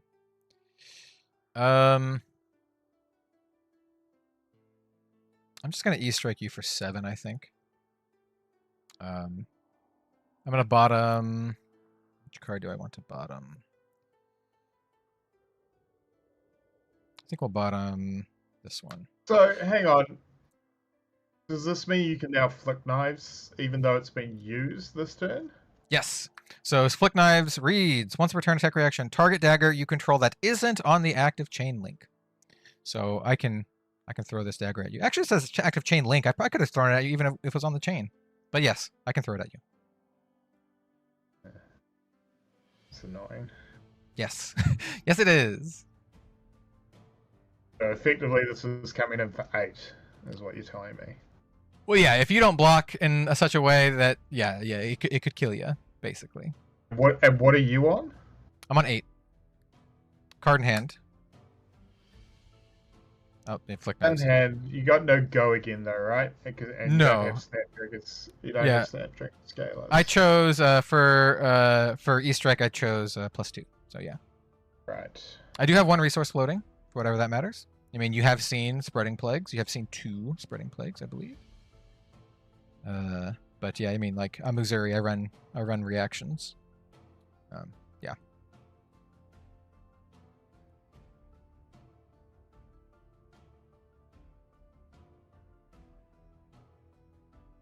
That's interesting. And your life is exactly 8. Yeah. That's exactly That's Yep. that's the conundrum that I am currently in. Yeah.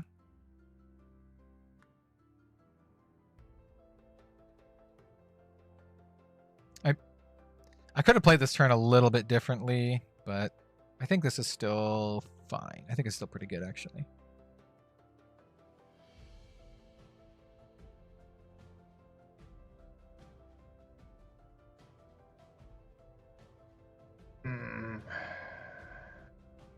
Rough. Because you already blocked from a card with a card from hand, so it means you have 3 cards left, right? Yeah. Yeah. Yep.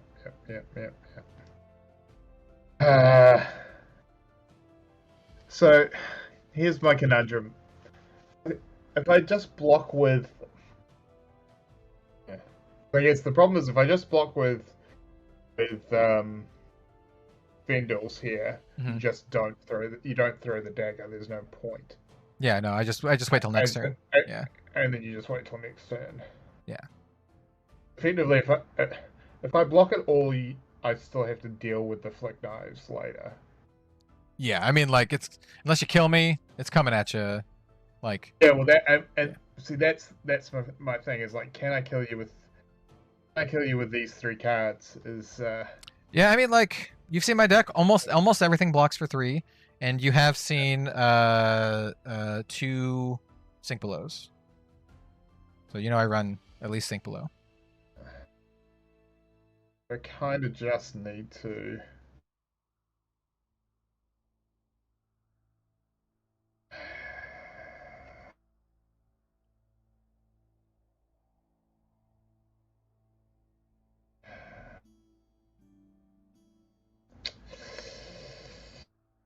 Mm.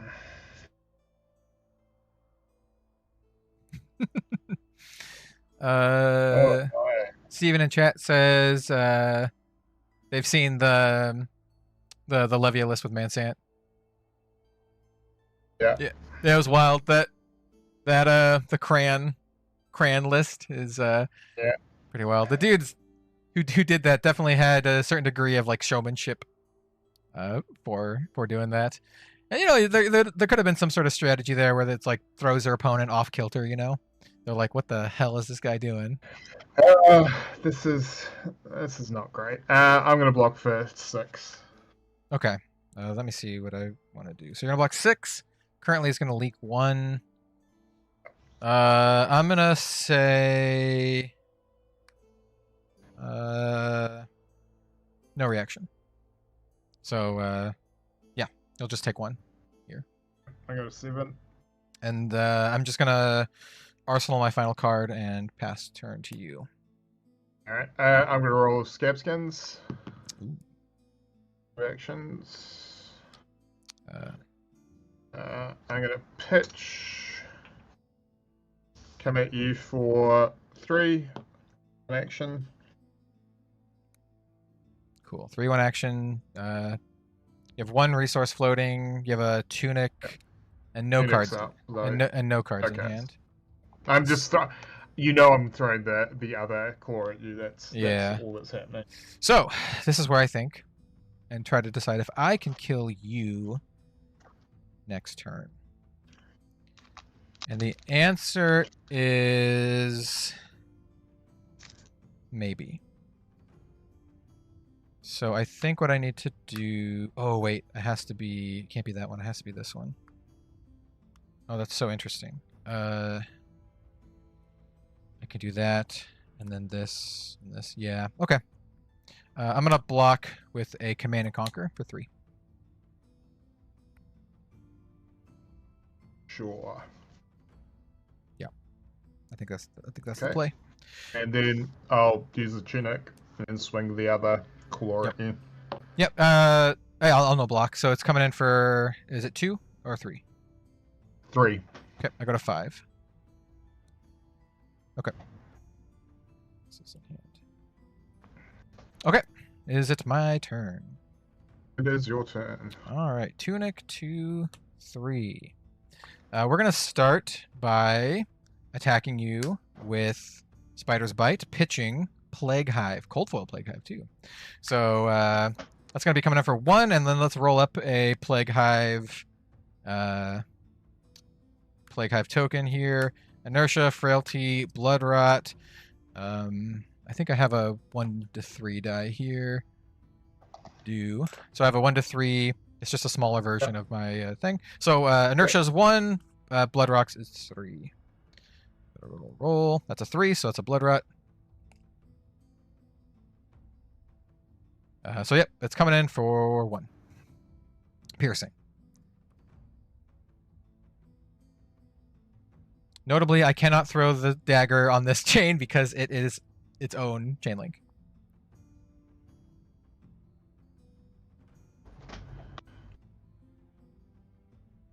Block. Cool. And then now, what is your life total at right now? 7. 7. Okay. I'm gonna follow that up with...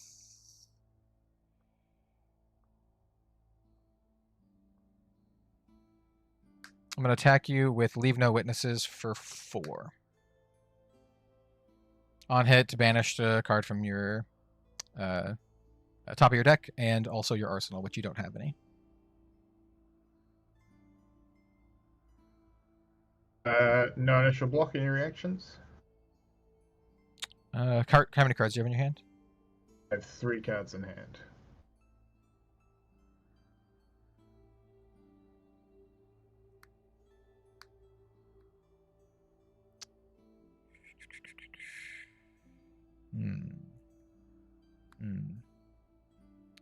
This is maybe where I should have actually kept the Command and Conquer and blocked a little differently. I think I do this. Do I do this no matter what? Yeah, I should have kept the Command and Conquer. Yeah. I thought, for some reason, I was like, leave no witnesses is lethal. It's not actually lethal.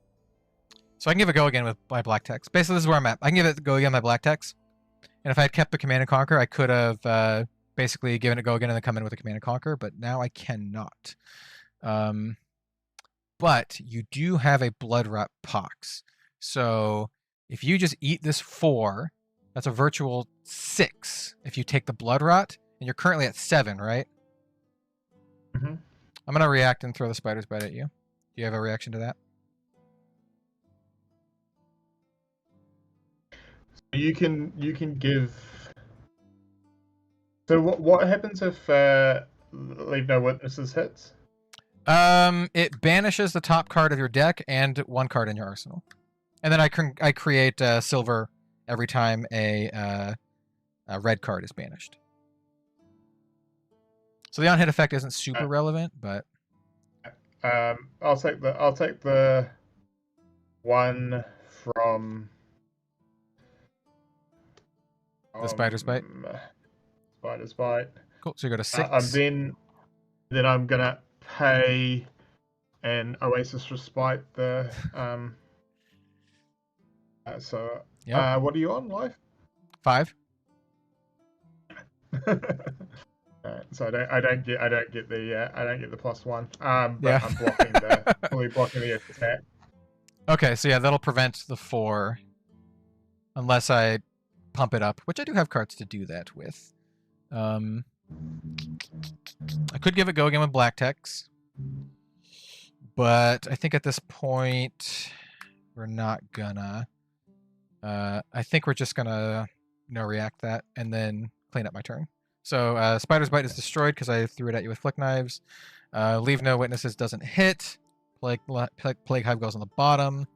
And I will just keep the 1 card in my hand and then draw up. I was actually really considering cracking the black text just to have it in my bin so I could get it back later, but I'm just going to draw up here.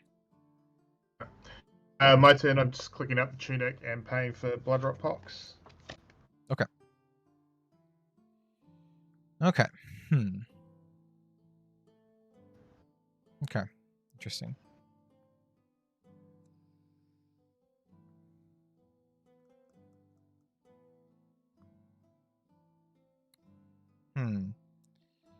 I'm actually in a bit of a conundrum here. This is actually really bad. It's really bad.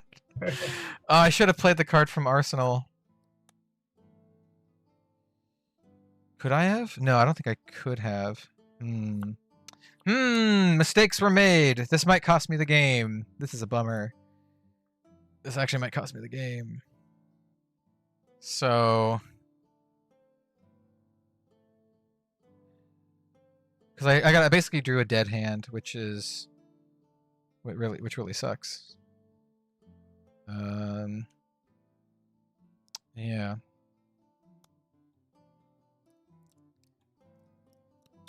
Yeah. Well, I don't think I can actually do anything. I mean, I can play 1 card, but it doesn't really do much.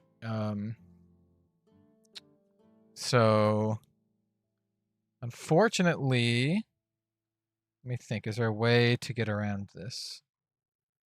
I don't think there is. Oh, no. I've been goozled. I have been hoisted by my own. Don't play with your cutlery. By my own Picard. Well, I was like, surely I'll draw an attack action. Surely. Doesn't draw an attack action. Attack action, and don't call me Shirley. Yeah. And then, like, no weapon. I can't actually attack with a weapon because I threw it at you. So I think this is a situation where I just have to.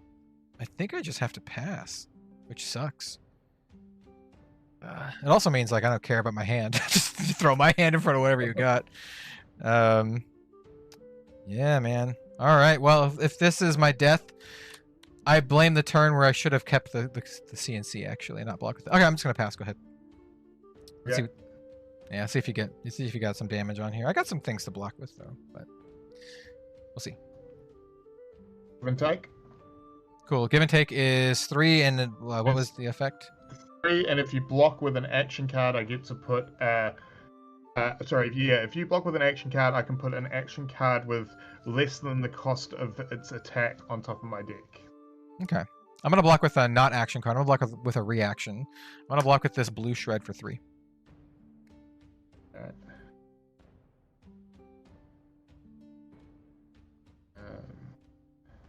And should have clicked my tunic up as well, right? Yeah. How many reactions do you have?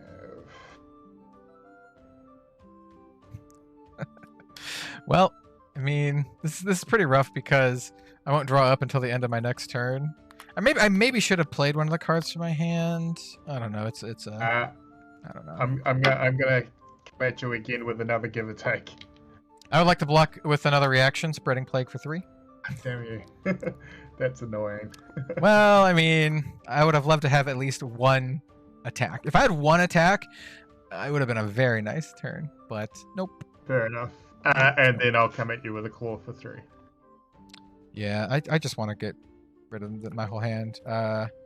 So I'm just going to block for 4 here. Yeah. Okay. So the rest of my hand was a Codex of Frailty, which does nothing for me because I have a card in my arsenal, and then a Death Touch, which is an attack, but I can't play it from hand. You play it being in your arsenal, yeah. Yeah, so I'm gonna block it out. Yeah. Oh. And, draw up. Cool. For me, I'm just gonna drop. Pass to you. And then hopefully I get some stuff that I can actually attack with. Come on, I bottomed a lot of stealth cards. We gotta have at least a few left in the deck. All right, there we go. We got there. We got some stuff. We can attack, assuming I don't have to block with my whole hand. But if we do, better than dying. I'm gonna roll Scab Skins. Yep. 1, 1, 1. 5. Actions. Ooh. How many does that give you? Actions. 3 is what you said? 2. 2. Okay, cool. Cool. It just kept cutting out every time you said the number. I just kept hearing actions. I'm like, how many actions? So we'll start by coming in with Command and Conquer. Yeah. Yeah, boy. Let me look at my hand.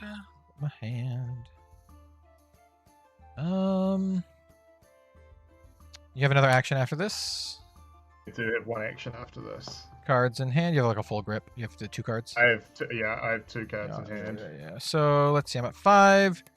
Don't want to get killed by a pummel. So even though these are pretty sweet, I'm just gonna block them anyway. Shred for 3. Concealed blade for 3. Block 6. Alrighty.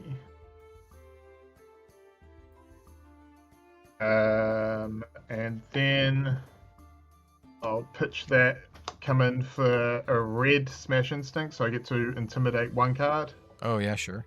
You have left or right? Which one? I will go left. Left. So this one. Okay. Left. Yep. And it's coming in for 7. Cool. 7. And okay. So cards in hand and no cards in hand. Okay. Cards in hand. All right. So 7. Okay. So I have this in my hand. I could block with it. Yes. Yes. I have this as well. I'm at 5. That's actually really annoying. Oh no, that's actually quite annoying. You have intimidated the correct card. Skill. Yeah. 50-50 skill. Going god, that it really is super annoying. Because I can't block with my equipment, it'll kill me. Because I can block with flick knives for 1 and tunic for 1. Black text I've already blocked with, so I can block for 2, but it's coming in for 7, so I will take 5 and then die because I'm at 5.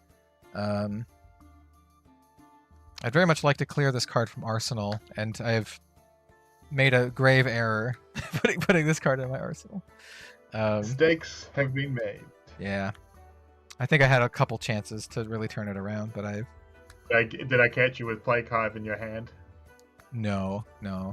I'm not dead, but it basically means that I won't have another turn, which makes it very sad because it's an attack. I need to play this attack to possibly clear this card from my arsenal. So that's a sedate. So I'm gonna block for 3 here, and probably just take 4 and go to 1. I think. I don't think I want to block with my equipment yet because it doesn't have dominate or anything. So, yup. The other card in my hand is the card that I would have very much liked to block with. Right. Which sucks. So yeah, I'm down. I'm at 1. Man, stupid card. I think I'm just gonna play it. It's a risky thing. It gives you back something, but I mean the chances are. How big is your deck, by the way? I'm just curious. How big is your deck? How much do I have left? Yeah, just curious. I mean, just like a rough estimate. Is it huge, small? 10, 11, 12, 13, 14, 15, 16. 18, A decent 19, chunk. 20, like 25 cards, like Okay. 21 in the deck and a full grip. Yeah. Well, I mean, like, It's still pretty big. yeah, I'm trying to think of like how many cards have you pitched, and like what's the percentage of like big banger attacks in your deck versus like how many like low blue cards, and then I already know like you have a bunch of stuff in your bin, so it's a situation where like I can give you a free card like no matter what.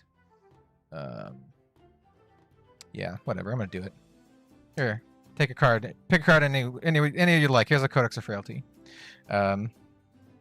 So basically, I just want to get this card out of my hand. It's a 2-block. I would very much love the arsenal to get out of here so I could get back something to hit you with. But it also gives you a frailty, which isn't nothing because it'll give you -1 for whatever attack that you choose. So yeah, and it also gives me a ponder, which doesn't really matter. But it also makes you discard a card. So I don't know. Go grab a thing.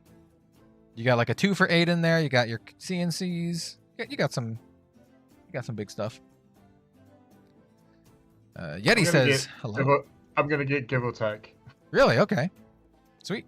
And then you have to discard a card as well. Yeah. It's fine. We'll discard this card that doesn't block. Yeah, that's fair. And then I'm just gonna pass my turn. Ponder will pop. It doesn't matter. I have a card in arsenal, so I'm just gonna draw 4 and then pass to you. Oh, what a weird game. Takeaways. Don't blow up your dagger prematurely. I could have sworn I was like, okay, it was the perfect thing. He basically passed the turn to me. I drew 4 cards and I was like, surely I'll just be able to close it this turn. I was like, I have the dagger down. All I need is just an attack and I can just kind of like probably close the game, and then immediately brick hand. Just absolute brick hand. I'm like, I've been pitching and tucking the stealth cards the whole game. I'm like, there has to be like a pocket of stealth cards coming. Nope. So I've got a frailty, right? That's fine. You do have a frailty, so whatever you're attacking with from arsenal has -1. Yep. So I'll give and take at you for 2. Yeah. So I think what we're gonna do here is I don't want to give you cards back. So it's coming in for 2 with go again, right? That is correct. And you still have full grip or you have 2 cards in hand, right? Cards in hand, Yeah. So I think here is where we yeet the bus. So how many? What's your life at? What's your life at? You're pretty low too. 6. I'm at 6. 6. Okay. And I'm at to 1. I'm at uno. Can't pummel this. So I think my best play is to go for this, hopefully. And Yeah, I'm gonna put flick knives and tunic in front, so 2 equipment. I mean, I might as well remove this to generate a resource, but I don't think it'll matter this turn. Right. I got a resource floating and 2 block. So you still got a full grip of cards? Yep, 4 cards. Goodbye, flick knives. Come at you for 8. Ooh, that's a good one. Okay, so you're coming up from me for 8 cards in hand. 1 card in hand. You have a tunic resource, so you can't pummel me because you don't have enough floating to do a pummel. I would like to block for 9. Infect, isolate, Hey! isolate. There you go. These are all the cards I was waiting for. So yeah, I'll block 9 here. So you get a quickie in token. Huzzah! I get a quick in token. It's not gonna matter, man. I have 1 card in my hand. But you can swing your weapon. Oh, sorry. Ooh. If I had the weapon, man, weapon would have changed things quite a bit. That's why it wasn't as bad a thing for me to worry about. Yeah. Oh, it's such a blunder, but it's fun navigating through the blender. It's just like a puzzle. It's like a puzzle. All right, is it my turn? It is your turn. Alrighty. I finally have a card to attack you with. Boom! Infect for 3. And an on-hit create a blood rot. So it's actually not that bad. It's actually pretty threatening. And what life are you on? I'm at 1. At 1. I'm at And 1. this doesn't have dominate, does it? No. This is stealth on hit. You get a blood rot pox. Alright, so I'm gonna block here and say pass to reaction step. Oh no. Yeah. Okay, go for it. Yeah, I pass reactions. Yeah. And then Livia or Claw. I mean, as if it matters. It doesn't. I'll take you out of your misery. It doesn't. It's they're both 6s. Okay. Well. That's why I blocked with the pummel. Well, what I would like to do is I'm gonna shred that to give it a -3.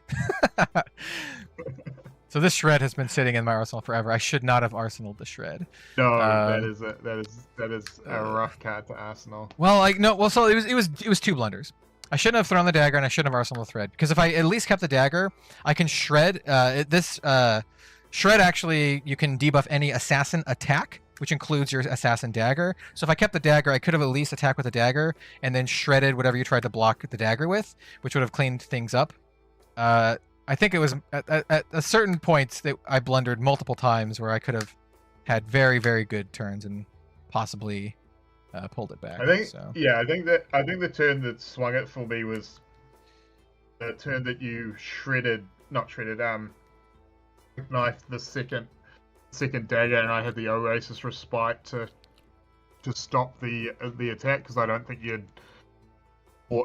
hadn't thought about me stopping the attack that way. So no, I mean that's the downside of and then the fact of after that you didn't have a weapon, it really just makes it very hard to keep blocking. Well, it's just I didn't draw. So I had the hand that I drew. You saw me block out with it. So I had Shred and Arsenal, Shred, Spreading Plague, Codex of Frailty, and Death Touch, right? And so if any of those cards were an attack action, it would have been a very nice turn, because I could have attacked, and then whatever you blocked with or whatever, I could have cleared my arsenal, and then I had 2 other reactions. I had another Shred, and then the point of just clearing the arsenal meant that I could have played the frailty, the Codex of Frailty, to actually get cards back. Right.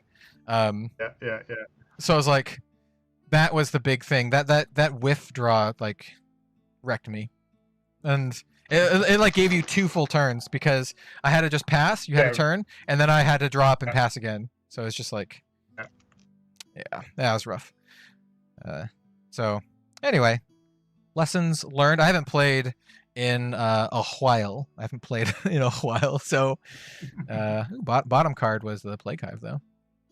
I still had some nice spice in the deck. I had 2 surgical extractions still in here. Pummel, like there's some good stuff in here. But yeah, we have been currently streaming for 3 hours, which is a decently long stream. Decent run. Yeah, there's some good games. I ended up 2-1 for the. There's some games. Yeah, I ended up 2-1 for the evening. Hey, what's the other games? My Lexi play was much tighter than the Uzuri play this evening. But I still love Uzuri, and I got this pretty card. So I was disappointed in my blitz set, like not hitting the actual key card for the deck to go off. Made it a lot more malign than it should have been. Well, I mean, like, that's the risk if you're running like one key card, right? Exactly. But well, anyway, thank you for joining. We'll probably end the stream here. It's like 3 hours, and the viewership is like we're down to like 10 people. By the way, shout out to you 10 people who are in the chat right now. And then if you're watching this back in the future and it's like 3 hours in, yo, shout out to you too, because like, yeah. Justin says, great games. Yo, thank you for being here. I appreciate it. I appreciate you. So always fun. and if you're coming in at the tail end, we had some great games. Az was here, and it wasn't all just me. We had Az versus Ian, me versus Az, me versus Ian. Yeah, so it was some good games. So got some Levia, got some Azalea, and then Uzuri. Riptide, yeah. I definitely need more practice with Uzuri, but yeah, we're just gonna. Again, as I said, I have no idea what I'm gonna play for Nationals post Dust Till Dawn coming out. It's really it's that really interesting thing of a supplementary set really. The thing is could like give you anything, because we don't know how much stuff is coming out for all the heroes. So I don't think my ladies here are gonna get much. Lexi's specialization not going into my deck. I think it's kind of mid. And then I don't think we're gonna get any assassin stuff other than the surgical reprint. So we'll see. It's going to be a set that doesn't really pump up the decks that I currently play, but hey, you know what? I'm down to try a new Prism, do some Angel stuff. Angels are cool. But yeah. I mean, I'll be interested to see if we actually get some Levia support, or and what sort of Levia support we get. Be probably cool. Good. I'm gonna guess she's gonna get some banger stuff, just kind of like how Azalea got some banger stuff. Here's the thing though, right? Like, one of two things is going to happen. We're going to get good support for the current Levia that will hopefully push her over, or we're going to go what they did with like, with your boy, your assassin, and give us not support for Levia, but like a bunch of cards to play her in a different play style, which may or may not be. It's or fished out, or it may be one of those things where you're like, oh, this is cool, but this also is 2 or 3 cards off being really good. I will say though, this is a plus for Levia fans. Assassin got an entirely new character and like an entirely new hero, whereas I don't think Levia is going to get a new hero. So like Uzuri had the new stuff and then all the stealth support, whereas Arachne didn't really get much. So like, unless you have like a new Shadow Brute, I imagine all the cards will be for existing stuff, unless they're like, this stuff sucks, let's reinvent the whole thing, which I mean could be the case. I hope that happens for Bolton. But judging by the banners so far, I don't know. I will say, join me on the 2nd of July. I do have some shadow spoilers to spoil, so I am looking forward to filming my video this week for it, and having it ready to go for next week, or week after, I should say, technically. Yeah. So I haven't really announced it too much, but I also have a spoiler, and mine is on July 1st. and it's going to be at 5 p.m. EST. And that's all I really know about it. I actually have not seen my card yet, but I think it's going to be a banger. So, yeah, we'll see. We'll see. It's Shadow. I know it's Shadow too. So, you know, hopefully we'll get some cool Shadow stuff. Yeah, thanks for watching, everyone. We're going to have another stream. Maybe not next weekend because we have all the spoiler stuff, but I definitely want to have a stream the weekend after that. And we're definitely going to do like a Dusk Till Dawn unboxing stream. Here's something. Let me just throw this out to you. If you did want to if you did just want to do, like, you could do a stream next week of just streaming and being like, hey, let's have a look at the spoilers that have come out. Yeah, we did that before, and it went over pretty well. It was like you, me, Az, and I think Jim, actually. Yeah. So I mean, like, we could do that. It wouldn't be on the problem with that doing that on Saturday is like we only get like a certain chunk of the spoilers. We don't get all of them because Saturday is like the 5th. But we could do it at the same time. I imagine. But there's only 3. I was about to say there's only 3 days of spoilers, so there's going to be a decent chunk of spoilers each day. So. Yeah, it'll probably be close to like half, right? Because it'll be all the ones from the first day, and then probably like half of them from the second day. Yeah, you know, I'll. And we could even actually, if we time it, we could actually even be in our live first reactions to some of them. Yeah. Yeah. Some of them will be going live while we're streaming. I think Az probably. Az might be down for that again, so yeah, I'll see if Az is down, see if Bill's down, and we can tentatively. Are you down? I assume you are because you suggested that. Down. I'm down. Yeah. Sweet, cool. So yeah, we'll do another live stream next week, next weekend, same time, Saturday, 4 p.m. PST, and we'll talk about all the Dusk Till Dawn spoilers. It'll probably just be a little bit of a different stream where instead of playing, we'll just be talking. But if you want to come hang out with us then. Yeah, that'd be cool. So, there you go. We planned a new stream live. Cheers to the 8 people now watching this. So, thanks for watching, everyone. And, yeah, we'll see you next time. More videos and stream next week.